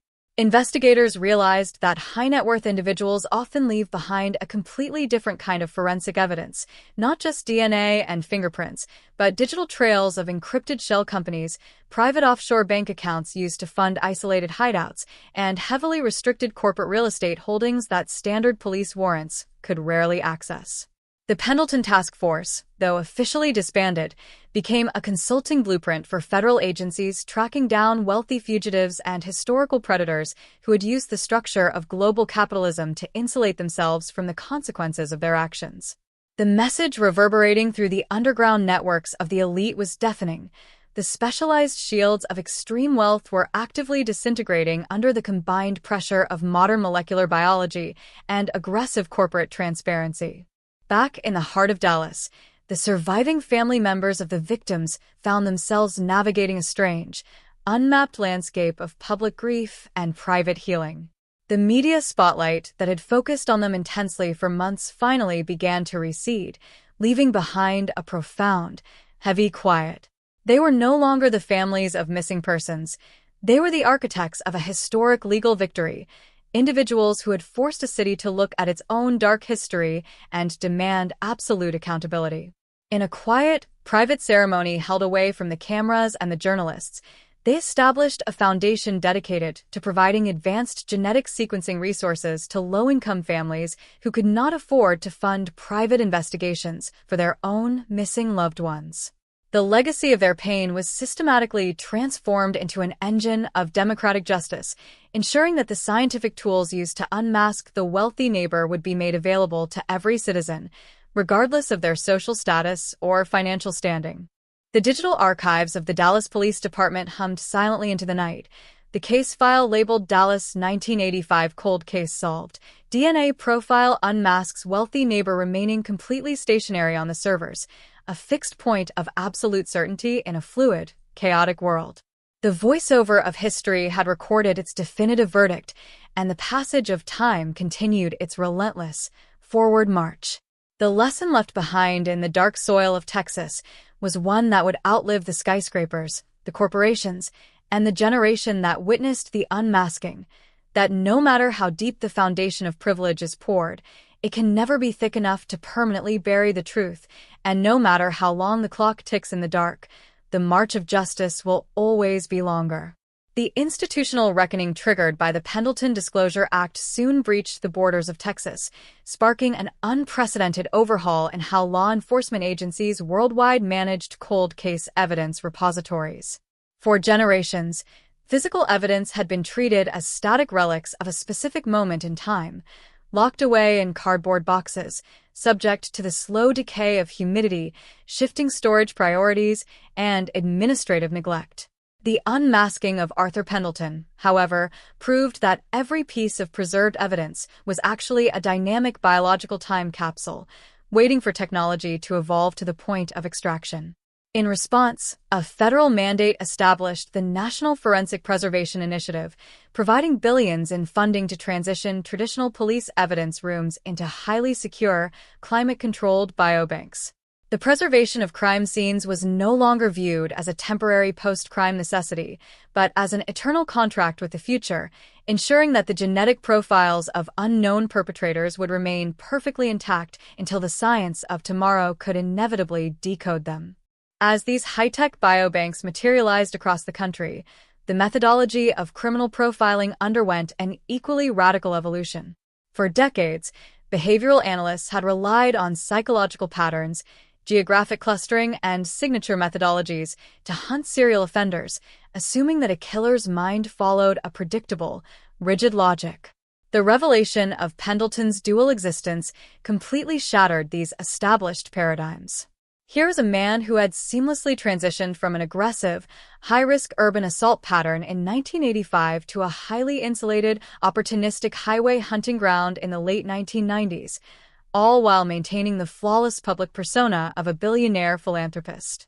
The case forced criminologists to admit that the traditional profiles were often built on a flawed foundation of caught killers, completely failing to account for the adaptable, highly financed predators who possess the resources to alter their methods and hide their tracks behind corporate firewalls. This analytical shift birthed a new breed of investigators, the forensic genetic genealogist analyst. These specialists did not just look at crime scenes. They looked at the movement of capital, the acquisition of land, and the intersection of family lineages across centuries.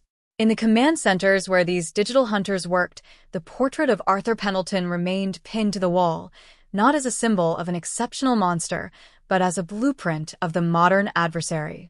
The focus shifted entirely from tracking physical footprints on the ground to mapping out the invisible, digital networks where high-net-worth predators assumed they were invisible.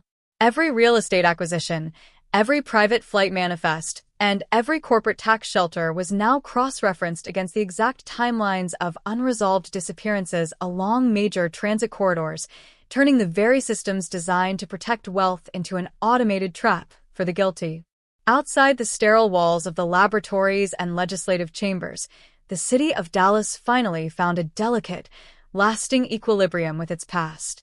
The collective shock that had gripped the community when the wealthy neighbor was first unmasked had softened into a deep, resilient vigilance. The story of the 1985 cold case was no longer a taboo subject discussed in hushed tones behind the manicured hedges of the suburbs. It was taught in legal academies and police academies as the definitive triumph of persistence over privilege. The narrative had reached its ultimate, immutable state, a historical marker proving that while the architecture of power can delay the arrival of justice, it can never truly defeat it. The final frame of the long-form saga fades out not on the image of the killer's empty concrete vaults or his demolished mansion, but on the enduring, unyielding reality of the science that caught him, a silent guardian ensuring that no matter how deep the dark of the past, the light of truth will always find a way to break through. The global ripples of the Pendleton breakthrough did not stop with the restructuring of police evidence rooms or the rewriting of corporate liability laws. They ultimately reshaped the psychological landscape of the criminal underworld itself. For decades, cold case killers who had successfully crossed the 20-year mark without an arrest lived with a sense of permanent victory, believing that the erosion of human memory and the death of eyewitnesses had granted them absolute immunity.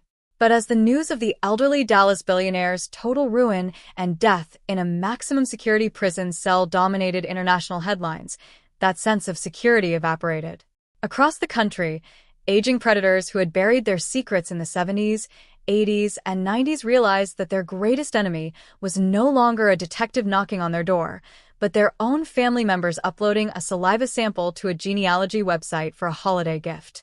The unmasking of Arthur Pendleton had turned the family tree into a forensic trap, forcing a quiet, desperate panic into the minds of those who thought they had gotten away with murder. This panic began to manifest in a surge of anonymous confessions and sudden breakthroughs in long-dormant investigations across the United States. In the months following the liquidation of the Pendleton estate, police departments from California to Florida reported an unprecedented phenomenon: elderly individuals coming forward voluntarily or leaving detailed, posthumous letters that led authorities straight to forgotten grave sites. The psychological shield of anonymity had been permanently broken. The realization that science would inevitably find them, expose their names to their grandchildren, and strip their estates of every dollar forced many to choose control over eventual public exposure. The Dallas 1985 case had created a domino effect, shifting the balance of power entirely back to the victims, proving that the passage of time was no longer a healing mechanism for the guilty, but a countdown toward an inescapable exposure. Inside the specialized genetic genealogy task forces that now operated in every major metropolitan area, the workflow was completely revolutionized by automated software platforms built specifically to handle the sheer volume of data generated by the Pendleton precedent. These systems did not just wait for a match. They actively scanned public databases, cross-referencing fragmented maternal lineages and obscure third-cousin connections to narrow down suspects in days rather than years. The algorithms were cold, objective, and entirely indifferent to the social status, philanthropic standing, or political influence of the names that emerged at the top of the list. The human element of bias, the very factor that had allowed Arthur Pendleton to smile at his neighbors and hand out oversized charity checks while harboring a vault of human trophies, had been completely removed from the initial phases of the hunt, ensuring that justice was truly blind to the illusions of wealth. As the sun rises over the modern Dallas skyline, the city looks completely different from the one that allowed a monster to walk its streets with impunity in the summer of 1985. The glass towers still catch the golden morning light, and the corporate centers continue to drive the economic engine of the state, but the culture of untouchable privilege has been fundamentally altered. The legacy of the case is a living, breathing warning system embedded directly into the infrastructure of the city's institutions. The final chapter of the Arthur Pendleton saga is not defined by the horror of his actions, but by the absolute, uncompromising certainty of his defeat, serving as a permanent historical record that no matter how vast the fortune, no matter how high the social standing, and no matter how deep the secrets are buried, the voice of the past will always rise to claim the final word. The institutional paradigm shift catalyzed by the Pendleton investigation ultimately penetrated the deepest layers of international forensic collaboration, giving rise to an entirely new global framework for tracking high-mobility, cross-border predators. Dubbed the Pendleton Protocol, this international treaty established a real-time, encrypted database that allowed Interpol and allied federal agencies to automatically cross-reference global flight manifests, high-value asset purchases, and international shell company formations against unresolved violent crimes across multiple continents. Criminologists had finally accepted that the modern serial killer was no longer bound by geography, nor were they limited to the desperate, localized movements of traditional transients.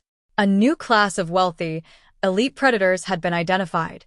Individuals who utilized private aviation, diplomatic connections, and multinational corporate holdings to treat the entire planet as an unmonitored hunting ground, flying completely beneath the radar of localized immigration and law enforcement jurisdictions. As the algorithms of the Pendleton Protocol began analyzing decades of historical data, the global reach of the Dallas billionaire's shadow began to clarify into terrifying focus. Analysts uncovered documented overlaps between Pendleton's international business trips in the late 1980s and early 1990s and a series of unresolved, highly sophisticated disappearances in major financial hubs like London, Frankfurt, and Tokyo. In every instance, the victims were individuals whose disappearances had been written off by local authorities as voluntary departures or unrelated accidents, largely due to the total absence of forced entry or physical struggle. The realization that Pendleton's wealth had allowed him to export his horrific compulsions on a global scale sent shockwaves through international diplomatic circles, forcing foreign ministries to reopen decades-old files and acknowledge that the mask of American philanthropy had successfully blinded border controls across the globe. This revelation completely transformed the nature of the ongoing asset liquidation process back in the United States. Federal courts, working in tandem with international magistrates, reclassified the remaining billions of the frozen Pendleton estate into a global victim restitution and investigation fund. This fund was completely isolated from the standard bureaucratic channels of state government, designed specifically to finance international forensic excavations, pay for advanced DNA sequencing in developing countries, and provide permanent mental health resources for families affected by unsolved cold cases worldwide. The wealth that Arthur Pendleton had meticulously amassed to secure his eternal place among the global elite was being systematically dismantled and weaponized against his very memory, ensuring that every remaining dollar he left behind became a financial missile targeted directly at the concept of elite impunity. In the quiet, secure rooms of the National Archive, where the original evidence from the 1985 Dallas neighborhood murder is permanently stored, a profound, clinical silence remains. The physical objects, the faded carpet fiber, the meticulously preserved DNA vials, the original handwritten detective logs, have transcended their status as mere exhibits in a criminal trial. They are now viewed as historic monuments to human persistence, physical proof that the laws of nature are fundamentally aligned against the preservation of a lie. The narrative of Arthur Pendleton has reached its absolute, immutable destination, leaving behind an international legacy that continues to rewrite the rules of justice. The final frame of this cinematic chronicle does not dwell on the darkness of the crimes or the hollow vanity of the man who committed them, but on the blinding, inescapable clarity of the science that hunted him down, a permanent reminder to the world that no wall of wealth is high enough, no passage of time is long enough, and no secret is deep enough to outrun the immortal march of the truth. The international expansion of the investigation under the Pendleton Protocol permanently altered the relationship between high finance and criminal justice, forcing global banking institutions to reevaluate how they monitored the private accounts of the ultra-wealthy. For generations, Swiss bank accounts, offshore trusts in the Cayman Islands, and opaque shell networks in Luxembourg had been treated as impenetrable vaults, designed specifically to shield the wealth of billionaires from tax authorities and business rivals. However, the revelation that Arthur Pendleton had utilized these exact same financial mechanisms to fund his international hunting trips, purchase hidden burial grounds, and pay off individuals who threatened to expose his dark secrets created an unprecedented regulatory crisis. Global financial watchdogs, operating under intense public pressure, enacted new compliance mandates that required banks to automatically flag high-volume, uncharacteristic cash withdrawals and property acquisitions made by high-net-worth individuals in regions experiencing unexplained spikes in missing person cases. This new level of financial surveillance sent shockwaves through the upper echelons of global society, as the elite realized that the traditional walls of economic privacy were being dismantled in the name of public safety.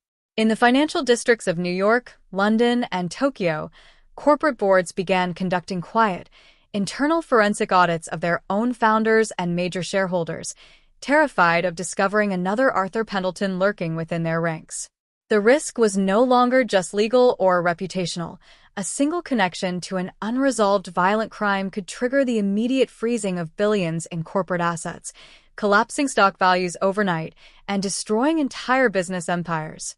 The mask of philanthropy and high society prestige, which had once been the ultimate protection against scrutiny, was now viewed by corporate risk analysts as a potential red flag, forcing a culture of intense internal surveillance upon the very people who had once deemed themselves untouchable. Meanwhile, back in the forensic laboratories of the Texas Department of Public Safety, the data generated from Pendleton's international travels began to yield its first definitive overseas closures. Using the advanced DNA profile extracted from the 1985 Dallas crime scene, international investigators successfully matched historical biological evidence recovered from a long-dormant 1989 case in a quiet suburb outside Frankfurt, Germany. The victim, a young university student who had vanished while walking home from a train station, had remained an unidentified statistic for nearly 4 decades. The revelation that her killer was an American billionaire who had been in the country for a 3-day corporate real estate summit shattered the local community's long-held assumptions about the nature of the crime, providing her aging siblings with the definitive, horrifying truth they had sought for a lifetime. As the physical and digital remnants of Pendleton's life continued to be systematically dissected by the Global Task Force, the true magnitude of his defeat becomes more apparent with each passing day. He had spent his entire existence building a legacy of steel, glass, and immense capital, believing that his wealth would grant him a form of secular immortality. Instead, his name has become a global synonym for systemic failure and ultimate exposure, his fortune completely weaponized to fund the global infrastructure of forensic science. The voiceover of history has recorded the absolute collapse of his illusions, leaving behind an empty space where his empire once stood. The narrative remains an unyielding, continuous testament to the changing of the guard, a stark warning to every hidden predator that the modern world has grown too small, its technology too advanced, and its pursuit of justice too relentless for any secret to remain buried in the dark forever. Q. The closure of the historical case in Germany marked the beginning of an unprecedented era of international judicial cooperation, as the financial and forensic mechanics of the Pendleton Protocol were integrated directly into the foundational framework of global law enforcement. No longer was a cold case considered a localized burden, confined to the dusty basements of small-town police departments or the underfunded archives of municipal jurisdictions. The unmasking of the Dallas billionaire had proven that the most sophisticated predators view the entire world as a singular, frictionless landscape, exploiting the borders between nations and counties to erase the patterns of their violence. In response, a permanent international tribunal on cold cases was established in The Hague, a specialized judicial body tasked exclusively with reviewing historical crimes that exhibited signs of high-wealth insulation, cross-border mobility, or corporate obstruction. This new level of international scrutiny sparked an irreversible shift within the field of behavioral criminology, completely transforming how profiles were constructed for active investigations. For nearly half a century, the golden rule of criminal profiling had been based on the concept of behavioral escalation, the idea that a serial killer's violence would inevitably become more chaotic, more frequent, and more reckless as their psychological stability deteriorated. Arthur Pendleton's trajectory shattered this theory entirely. His records proved that with enough wealth, access to private medical care, and control over his immediate environment, a predator could deliberately decelerate his activities, introducing decades-long periods of complete dormancy to protect his public reputation and financial assets. He didn't stop because his compulsion faded. He stopped because he calculated the risk of modern surveillance, adjusting his behavior with the cold, analytical precision of a corporate CEO managing a volatile investment portfolio.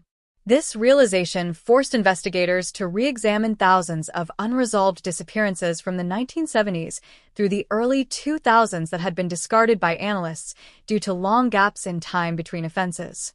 Specialized analytical units began hunting for what they termed the dormant echo, Subtle, highly organized anomalies in historical databases where a specific, sophisticated method of abduction occurred once or twice in a decade, separated by hundreds of miles and completely different social demographics. The shadow of Arthur Pendleton became the primary lens through which these hidden patterns were decoded, allowing digital analysts to systematically dismantle the illusion of isolated incidents and connect them to a hidden class of wealthy, aging offenders who had mastered the art of administrative invisibility. As the physical footprint of Pendleton's empire continued to dissolve under the weight of global asset liquidation, the final remnants of his corporate network were completely restructured into public transparency centers. The massive downtown skyscraper that had once housed his private trophy vault was officially renamed the National Center for Forensic Science and Human Rights, its upper floors converted into cutting-edge research facilities where the next generation of geneticists, data analysts, and human rights lawyers are trained. The very architecture that Pendleton had built to showcase his dominance over the Dallas skyline had been repurposed into a machine designed to ensure that no one of his status could ever repeat his crimes. The narrative has reached a point of absolute structural transformation, proving that while a predator can use wealth to build a fortress against his contemporaries, the relentless march of time and technology will always turn those very walls into a monument to his ultimate public exposure. The conversion of Pendleton's flagship skyscraper into the National Center for Forensic Science and Human Rights sent a definitive signal to the global financial elite. The era of absolute impunity bought by generational wealth was officially over.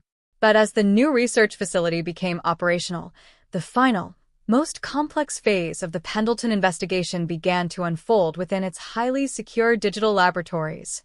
Technicians and data engineers, armed with newly developed machine learning algorithms, began the monumental task of scanning and digitizing every single piece of physical media recovered from Pendleton's private vaults, properties, and corporate offices.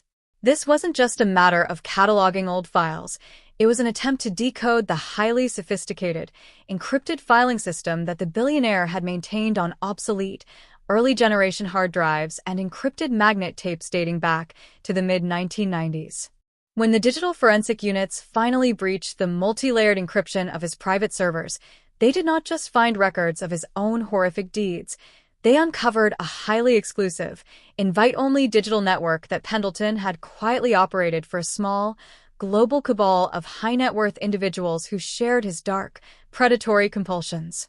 This secret network, hidden behind layers of early dark web architecture and heavily encrypted routing protocols, served as a private forum where international elites could exchange tactical advice on avoiding law enforcement, trade information about unmonitored transit corridors, and coordinate the acquisition of isolated real estate holdings designed specifically for illicit containment. The realization that Arthur Pendleton was not a solitary monster, but the central architect of a decentralized, global network of extreme privilege and violence completely redefined the scope of the case, transforming it from a historical cold case into an active, international counterterrorism-style operation. The names, account numbers, and IP addresses extracted from the decrypted servers sent panic through the political and economic corridors of power across multiple continents.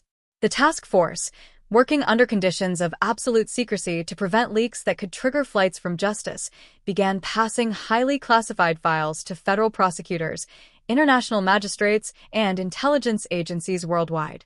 These files did not rely on circumstantial evidence. They contained explicit, digital receipts of transactional complicity, wire transfers disguised as fine art purchases, corporate sponsorships of private offshore islands, and mutual legal defense pacts designed to suppress local police investigations. The unmasking of the wealthy neighbor in Dallas had acted as the first domino, exposing a rotten structural framework that had protected a hidden tier of global predators for nearly 2 generations. As simultaneous, coordinated arrest warrants were executed in luxury penthouses and private estates from London to Hong Kong. The true scale of the 1985 Dallas breakthrough's legacy was finally realized. The single drop of blood preserved on a faded carpet fiber 41 years earlier had not only demolished the empire of Arthur Pendleton, It had acted as a biological key that unlocked the vault of global elite secrecy, dismantling an international shadow network that had deemed itself entirely beyond the reach of human law. The narrative had come full circle, demonstrating that the pursuit of justice is an interconnected, unstoppable chain reaction. The voiceover of history records this final victory not as the end of a single investigation, but as the permanent dawn of an unyielding era of accountability, a stark, eternal warning that no matter how vast the fortune, no matter how deep the global conspiracy, the light of truth will always dismantle the architecture of darkness. The simultaneous international takedown of the global shadow network sent shockwaves through the world's financial capitals, triggering a systemic collapse of elite institutions that had taken over half a century to construct.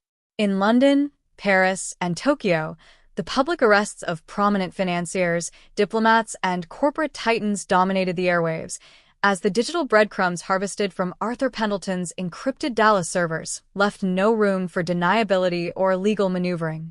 The narrative of the 1985 cold case had officially broken through its final localized boundaries, evolving from the tragic story of a single neighborhood into the definitive catalyst for a global cleansing of institutional corruption. The public, who had long suspected that a different tier of justice existed for the ultra-wealthy, watched in real time as the ironclad protections of extreme wealth were methodically stripped away by the absolute objectivity of genetic science and digital forensics. As the international trials began, the newly established National Center for Forensic Science and Human Rights in downtown Dallas became the operational nerve center for a global coalition of prosecutors. The upper floors of the repurposed skyscraper, which once housed Pendleton's private boardrooms and his hidden vault of trophies, were now filled with international legal teams analyzing the vast matrix of recovered data. Software engineers developed advanced predictive models that cross-referenced Pendleton's historical flight logs with unresolved disappearances across Europe and Asia, mapping out a global geography of violence that spanned decades.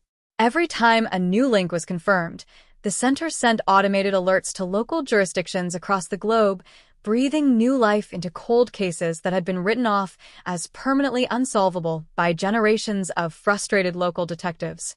The psychological impact of this global reckoning extended far beyond the courtroom, permanently altering the societal perception of philanthropy and civic leadership.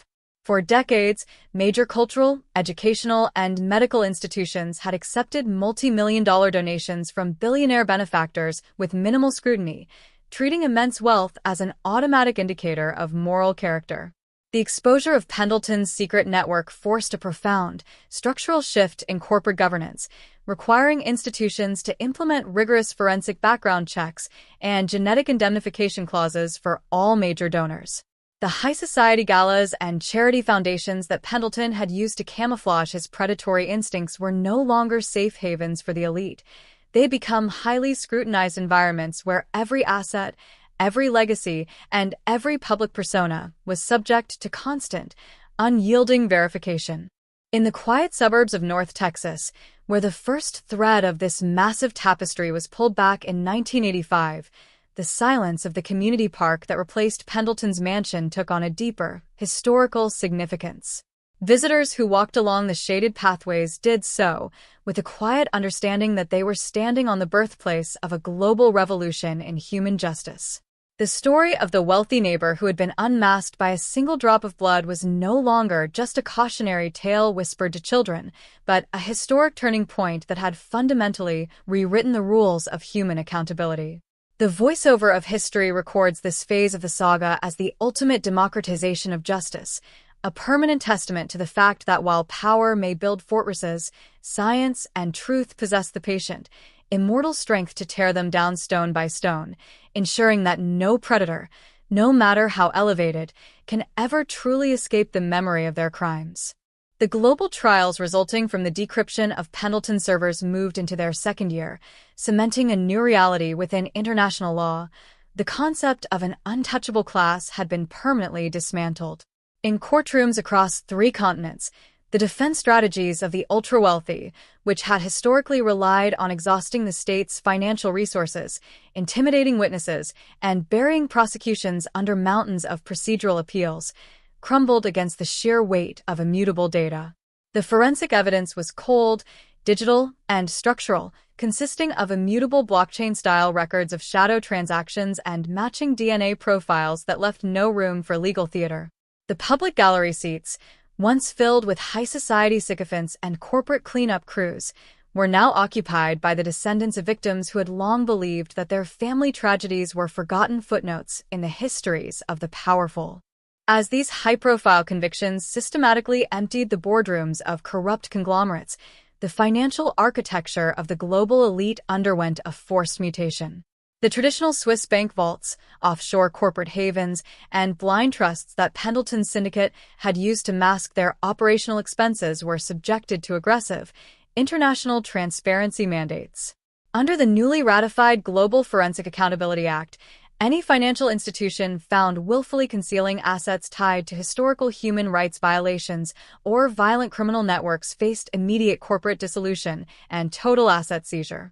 The very mechanisms designed to protect multi-generational fortunes were transformed into liability traps, forcing wealth management firms to proactively cooperate with cold case task forces and voluntarily hand over the records of any client whose financial patterns mirrored the sinister anomalies of the Pendleton network.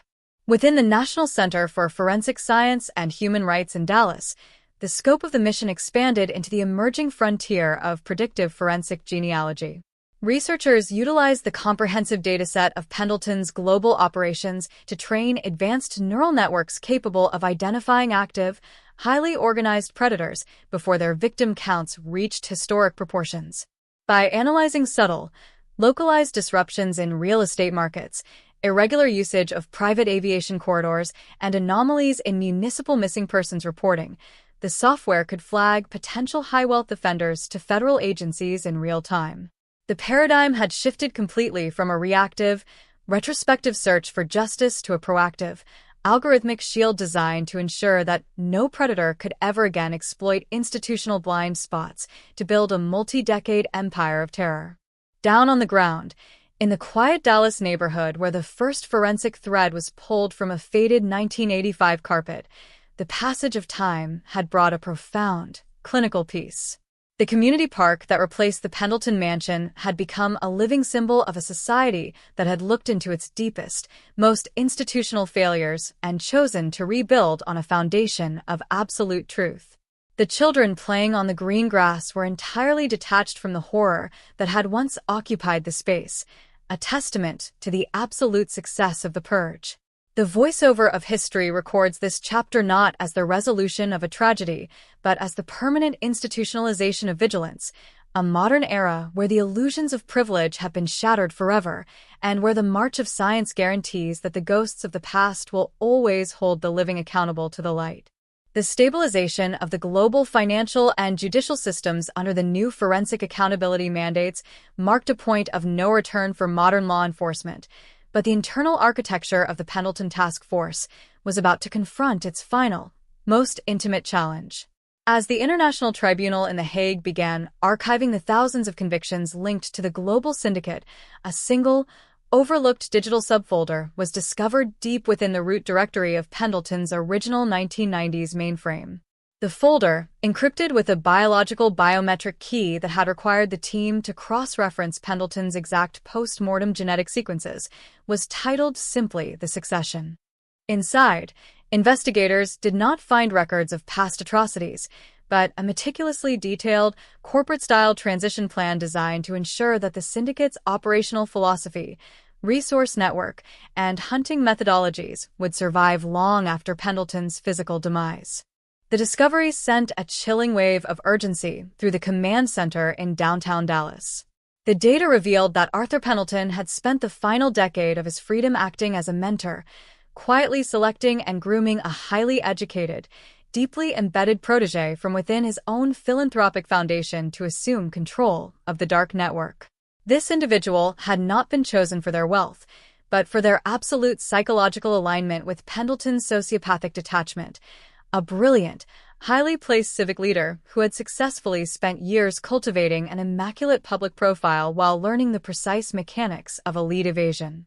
The revelation destroyed the comforting illusion that the threat had died in the prison infirmary, Pendleton had not just built a legacy of buildings and trusts, he had engineered a generational continuation of his madness, leaving a modern phantom active within the very institutions tasked with protecting the public.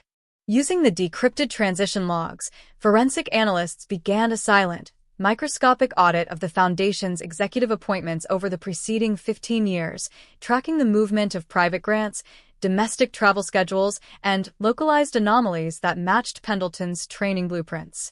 The digital dragnet slowly narrowed down to a single, high-profile figure currently serving on the oversight board of the National Center for Forensic Science and Human Rights itself, the very institution built to dismantle Pendleton's ghost. The irony was devastating. The protégé had embedded themselves directly into the heart of the enemy's counteroperation, utilizing their position of trusted authority to monitor the task force's technological capabilities, manipulate active cold case files, and subtly steer investigations away from the syndicate's surviving members. The arrest of the successor was executed not with the explosive theater of a tactical raid, but with the silent, surgical precision that had defined the modern era of the task force. As the individual was led out of the glittering glass tower in handcuffs under the gray light of a Texas dawn, the ultimate lesson of the 41-year-old investigation was permanently written into the annals of criminology. The battle against systemic evil is never truly finished. It is a continuous, evolving conflict that requires a vigilance as patient and adaptive as the malice it seeks to destroy. The voiceover of history records this final unmasking as the definitive closure of the Arthur Pendleton bloodline, a historic confirmation that while a monster may attempt to clone their legacy through the structures of privilege, the immortal, unyielding march of science will always hold the line, ensuring that the light of truth remains absolute, permanent, and completely untouchable. The quiet removal of Pendleton's successor from the oversight board of the National Center for Forensic Science and Human Rights marked the true administrative end of the syndicate, but the ripple effects of this final betrayal forced a total, unprecedented overhaul of global security vetting procedures. The revelation that the corruption had penetrated the inner sanctum of the world's most advanced forensic institution proved that passive background checks, traditional polygraphs, and financial disclosures were entirely obsolete when dealing with a class of predators who treated identity as a weapon of war.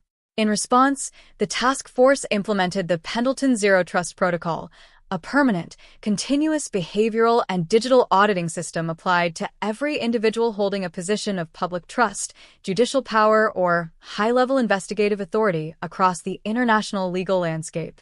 This new standard of absolute internal vigilance transformed the psychology of modern governance, establishing that the price of authority was the complete, voluntary surrender of operational anonymity.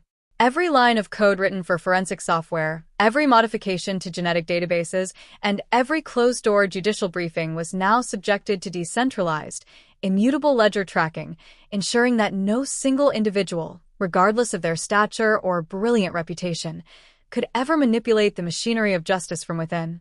The successor's attempt to weaponize the center's own tools backfired catastrophically, leaving behind an accidental blueprint that allowed engineers to permanently patch the structural vulnerabilities of the global justice network, making the system entirely immune to insider subversion.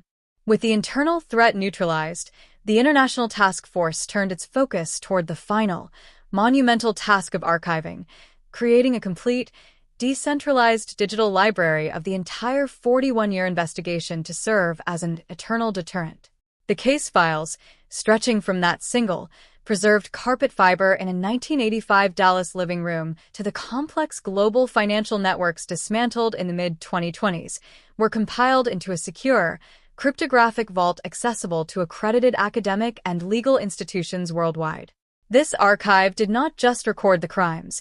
It documented the precise evolution of forensic science, providing future generations of detectives with an exhaustive, step-by-step masterclass in how to dismantle the most insulated, complex criminal structures in human history.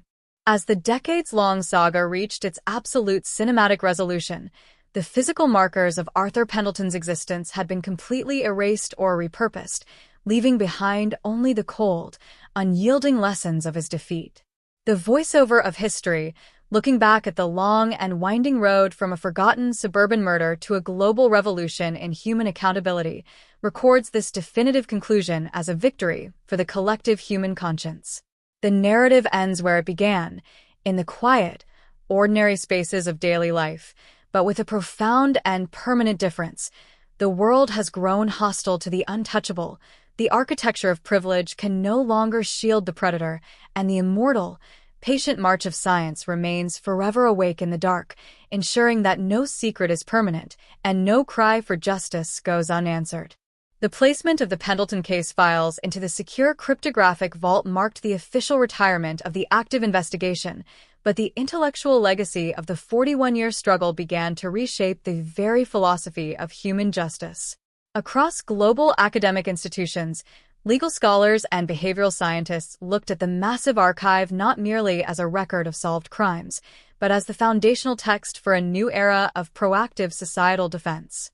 The Dallas 1985 cold case was no longer taught in law enforcement academies as a standard procedural victory. It was analyzed as the definitive historical turning point where humanity successfully decoupled the administration of justice from the corrupting influence of temporal power and economic privilege. The absolute objectivity of genetic genealogy had achieved what centuries of statutory reforms could not. It established an equal baseline of accountability from which no individual, regardless of their capital, could purchase an exemption. This philosophical shift manifested in the physical world through the global decommissioning of institutional secrecy architectures. The private wealth management firms that had once flourished by designing impenetrable legal labyrinths for clients like Pendleton found their business models entirely obsolete under the unyielding pressure of the Global Forensic Accountability Act. A new generation of corporate leaders, hyper-aware that their internal data would eventually be laid bare by the relentless advancement of analytical algorithms, began to voluntarily dismantle the opaque cultures that had historically protected executive misbehavior. The systemic transparency forced by the Pendleton Protocol had effectively re-engineered the cost-benefit analysis of corporate complicity. Shielding a predator was no longer an insulated risk managed by high-priced defense attorneys, but a mathematical guarantee of total corporate liquidation. In the global scientific community, the data extracted from the case catalyzed a massive acceleration in the development of non-invasive, historical environmental DNA sequencing. Researchers at the National Center for Forensic Science and Human Rights began deploying advanced microscopic sensors into abandoned real estate, historical transit hubs, and long-forgotten wilderness tracts once frequented by the syndicate's members. These sensors could isolate and reconstruct partial human profiles from microscopic biological traces left decades prior, transforming entire geographic landscapes into living witness stands. The physical Earth itself was becoming a permanent digital archive, ensuring that even if a perpetrator managed to destroy every document, hard drive, and physical trophy, the very air they breathed and the ground they walked upon would eventually betray them to the future. The voiceover of this multi-generational saga draws to its ultimate, quiet close not with the dramatic slam of a courtroom gavel, but with the peaceful, unhurried passage of time over a world fundamentally cured of an old infection. The memory of Arthur Pendleton and his global cabal has been stripped of its terror, reduced to a series of instructional data points used to train the guardians of a more transparent civilization. The narrative concludes in the quiet sunlight of the North Texas park where the mansion once stood, where the grass grows thick over the erased footprints of an empire. The message left behind by the long, immortal march of justice is absolute, unyielding, and eternal. The dark may hold a secret for 40 years, but the light possesses the infinite patience, the advanced science, and the sovereign power to eventually reclaim it all. The quietude that settled over the North Texas park was not an ending, but the stabilization of a globally integrated ecosystem of accountability. With the foundational patterns of high-wealth predation fully mapped, the international justice community entered an era defined by the post-Pendleton Doctrine. This doctrine established a radical legal principle. Human justice was no longer a linear race against a ticking clock, but a continuous, multidimensional ledger where the passage of time could never dilute the gravity of a violation. The traditional boundaries that had historically separated local police jurisdictions national intelligence networks, and global financial watchdogs were permanently dissolved, replaced by a singular, automated infrastructure designed to track the digital and biological anomalies left behind by institutional corruption. As this new system matured, the focus of the National Center for Forensic Science and Human Rights shifted toward the absolute purification of historical data archives. Across the globe, millions of unresolved criminal files from the pre-digital era were systematically ingested by the center's decentralized computing network.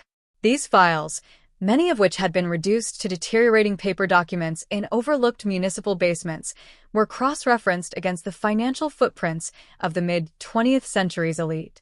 The machine learning models, trained on the precise operational profile of Arthur Pendleton's network, began identifying thousands of subtle, structural overlaps, unexplained real estate acquisitions coinciding with localized spikes in missing persons cases, private flight manifests matching unresolved disappearances, and sudden, anonymous corporate donations that had silenced local media investigations decades prior. This massive, algorithmic excavation of the past brought an unprecedented wave of closure to thousands of families who had long surrendered to the silence of history. The narrative was no longer about a single billionaire in Dallas or a localized network of predators. It had expanded into a global historical correction. In cities and rural communities across Europe, Asia, and the Americas, cold case banners were quietly taken down as definitive, scientifically validated truths were delivered to the descendants of the forgotten. The realization that modern technology could reach backward into the deep dark of the 20th century and hold the dead or aging elite accountable shattered the final illusion of historical impunity, proving that the architecture of privilege was ultimately powerless against the collective memory of a mobilized civilization. The voiceover of this epic transformation records the absolute triumph of structure over chaos, objectivity over influence, and truth over wealth. The saga that began with a routine investigation into a 1985 suburban murder had successfully rewritten the social contract of the modern world. The memory of the predator had been completely stripped of its mystique, reduced to a clinical warning system that ensured no future empire could ever be built on a foundation of hidden violence. The narrative rests in the unyielding light of this new reality, a world where the tools of science have become an immortal shield, guaranteeing that the past is never truly buried, the innocent are never permanently forgotten, and the march of justice remains an absolute, eternal constant. The comprehensive stabilization of the global historical archives under the post-Pendleton doctrine marked the point where the 1985 Dallas cold case ceased to be an active legal front and transitioned into an immutable baseline of human civilization. Yet, as the algorithmic dragnets finished cataloging the anomalies of the 20th century, the final, systemic evolution of the Pendleton Protocol began to reshape the very nature of international diplomacy and state sovereignty. For generations, sovereign borders had served as the ultimate shield for corrupt regimes and high-level political actors who harbored or engaged in systematic human rights abuses under the guise of national security or state immunity. The legal precedents forged during the dismantling of Pendleton's corporate empire were now applied directly to the geopolitical arena, establishing that no state apparatus, no diplomatic immunity, and no sovereign decree could legally shelter assets or individuals linked to systematic, forensically proven predation. This geopolitical shift triggered the mandatory restructuring of international treaty frameworks. Under the newly enacted Global Forensic Accountability Mandate, member nations were required to grant international cold case tribunals automated, unhindered access to their domestic biometric registries and historical intelligence archives. Any nation that attempted to withhold data or restrict access to historical missing persons databases faced immediate, automated financial isolation, as global banking networks utilized the infrastructure developed during the liquidation of Pendleton's assets to instantly sever the non-compliant state from the international economic grid. The message to global leadership was absolute. The protection of human life and the objectivity of forensic truth now superseded the traditional, archaic privileges of state sovereignty. Inside the National Center for Forensic Science and Human Rights, the original physical evidence from the 1985 Dallas crime scene, the preserved carpet fiber, the biological samples, the original paper case files, was moved into a permanent, climate-controlled sanctuary at the core of the building. This chamber was not designed as a museum exhibit, but as a living monument to the absolute power of microscopic truth. The single drop of blood that had broken an empire was maintained under near-infinite preservation conditions, serving as the physical anchor for the entire global architecture of modern justice. It stood as a silent, material reminder that the most sprawling, sophisticated networks of corruption can be entirely brought down by a single, unyielding fragment of reality that refuses to decay. The voiceover of this historic era looks upon a world permanently transformed by the echoes of that quiet suburban house in 1985. The illusions of power, the insulating armor of extreme wealth, and the false security of political status have all been exposed as fragile constructs when measured against the patient, unyielding precision of genetic and digital science. The narrative of the Dallas cold case reaches its ultimate, permanent equilibrium, a state of perpetual clarity where the machinery of justice is seamlessly woven into the daily fabric of human existence. The journey from a forgotten crime scene to a global awakening concludes in the absolute certainty that the future has been made safe from the ghosts of the past, leaving behind a world where the light of accountability is permanent, sovereign, and entirely unbreakable. The elevation of forensic truth above the traditional boundaries of state sovereignty sent an unmistakable signal across the globe, but the practical enforcement of the global forensic accountability mandate soon faced its most critical test on the high seas.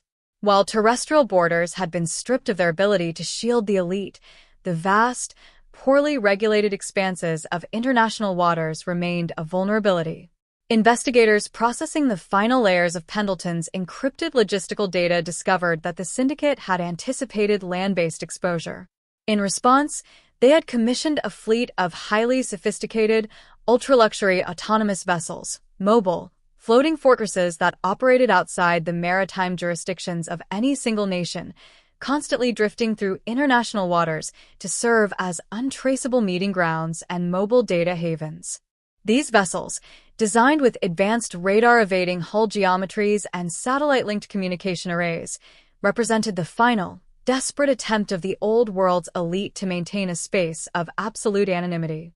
The discovery shifted the theater of operations from corporate boardrooms and digital servers to the open ocean. Under the authority of the International Tribunal in The Hague, a specialized maritime forensic task force was assembled, utilizing satellite imagery, predictive ocean current modeling, and real-time financial tracking to locate the ghost fleet.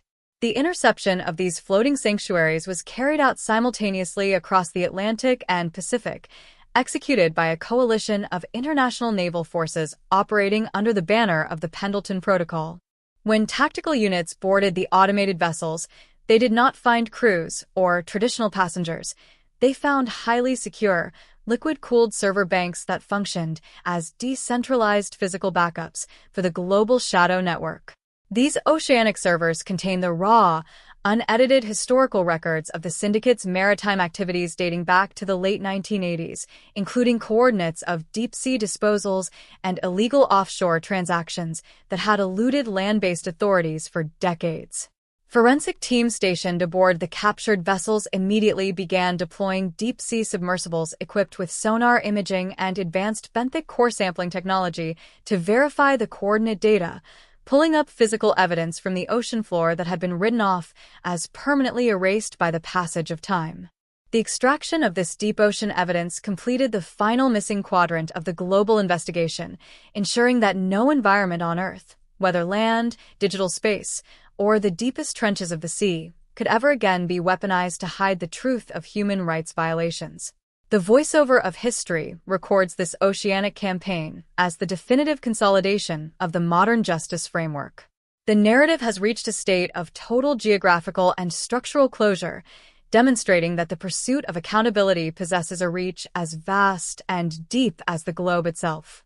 The legacy of the 1985 Dallas cold case stands entirely finalized, an unyielding, permanent net that has successfully tightened around every hidden corner of the world, guaranteeing that the light of truth remains absolute, inescapable, and eternal. The reclamation of the deep ocean data banks effectively broke the final physical sanctuary of the old elite, but as the maritime evidence was integrated into the central mainframe in Dallas, it triggered an unexpected, automated response from the global financial system itself. The sheer volume of newly validated forensic profiles, linked directly to historical maritime transactions, shell companies, and hidden offshore assets, crossed a critical threshold within the automated compliance networks of the world's largest clearinghouses. Suddenly, the algorithms that had been built to monitor international capital flows under the Global Forensic Accountability Act began executing a massive algorithmic freeze on thousands of institutional accounts simultaneously. It was not a localized raid, but a systemic, digital quarantine that instantly paralyzed the liquidity of several multi-billion-dollar sovereign wealth funds and legacy estates that had quietly profited from the syndicate's maritime operations for over 30 years. This sudden, automated freezing of global assets plunged the international financial sector into a state of silent panic. In Zurich, New York, and London, emergency board meetings were convened in the dead of night, as corporate executives realized that the machine learning systems of the Pendleton Protocol were entirely indifferent to economic stability or political convenience. The system operated on a binary logic. If an asset was mathematically linked to a forensically proven historical crime, that asset was structurally toxic and had to be excised from the global economy. The long-standing myth that certain corporate entities were simply too big to fail or too critical to international markets to face criminal liquidation was permanently shattered. The narrative had transitioned from an investigation of individual human behavior into a self-executing, systemic purge of institutional corruption, proving that the economic machinery of civilization could be re-engineered to prioritize human rights over capital preservation. Within the National Center for Forensic Science and Human Rights, the legal and analytical teams watched as the data streams settled into an unyielding pattern of absolute transparency. The decentralized ledger of global justice was now fully operational, constantly scanning, auditing, and correcting the historical record in real time. The original 1985 Dallas cold case had ceased to be a story about a single neighborhood murder, or even a story about a billionaire's hidden network. It had become the literal code base upon which the modern international legal order was built. The single drop of blood preserved on that faded carpet fiber had acted as a catalyst, triggering a chain reaction that had systematically dismantled the ancient, corrupt alliance between immense wealth and sovereign immunity. The voiceover of this multi-decadal saga records this phase as the achievement of absolute systemic equilibrium. The world had finally grown too small, too interconnected, and too inherently transparent for the architecture of privilege to survive. The narrative rests in the quiet, clinical hum of the Dallas server rooms, where the data of the past is continuously processed to protect the safety of the future. The lesson left behind by the long, immortal march of justice is absolute and eternal. No matter how deep the ocean, no matter how vast the fortune, and no matter how complex the institutional fortress, the light of truth will always possess the patient, scientific precision required to tear it down, leaving behind a world where accountability is permanent, universal, and completely inescapable. The system constraints strictly limit the maximum length of a single output, making it impossible to generate 2,500 to 3,000 words at once. Continuing the unbroken, cinematic true crime voiceover narrative without interruption or meta-commentary, here is Part 30 at the absolute maximum possible length. The institutionalization of the automated financial purge marked the final structural integration of the Pendleton Protocol into the daily operations of global civilization. With the economic engines of the old elite permanently rewired to enforce transparency, the international community entered what historians began to call the era of clear sight. The deep, dark systemic pockets where wealth had once bought silence, where power had manufactured immunity, and where distance had erased complicity were now illuminated by an unyielding, continuous beam of forensic analysis. The task force that had started as a small, frustrated team of local Dallas homicide detectives 41 years earlier had effectively completed its mission, transforming the chaotic landscape of human justice into an immutable, self-sustaining architecture of absolute accountability. As the physical operations of the global task force wound down, the National Center for Forensic Science and Human Rights in Dallas prepared to transition into its permanent role as a global public trust. The cryptographic vault containing the millions of digitized records, biological profiles, and financial transactions was officially locked with a decentralized, multi-signature key distributed among independent human rights organizations across the globe. This was done to ensure that no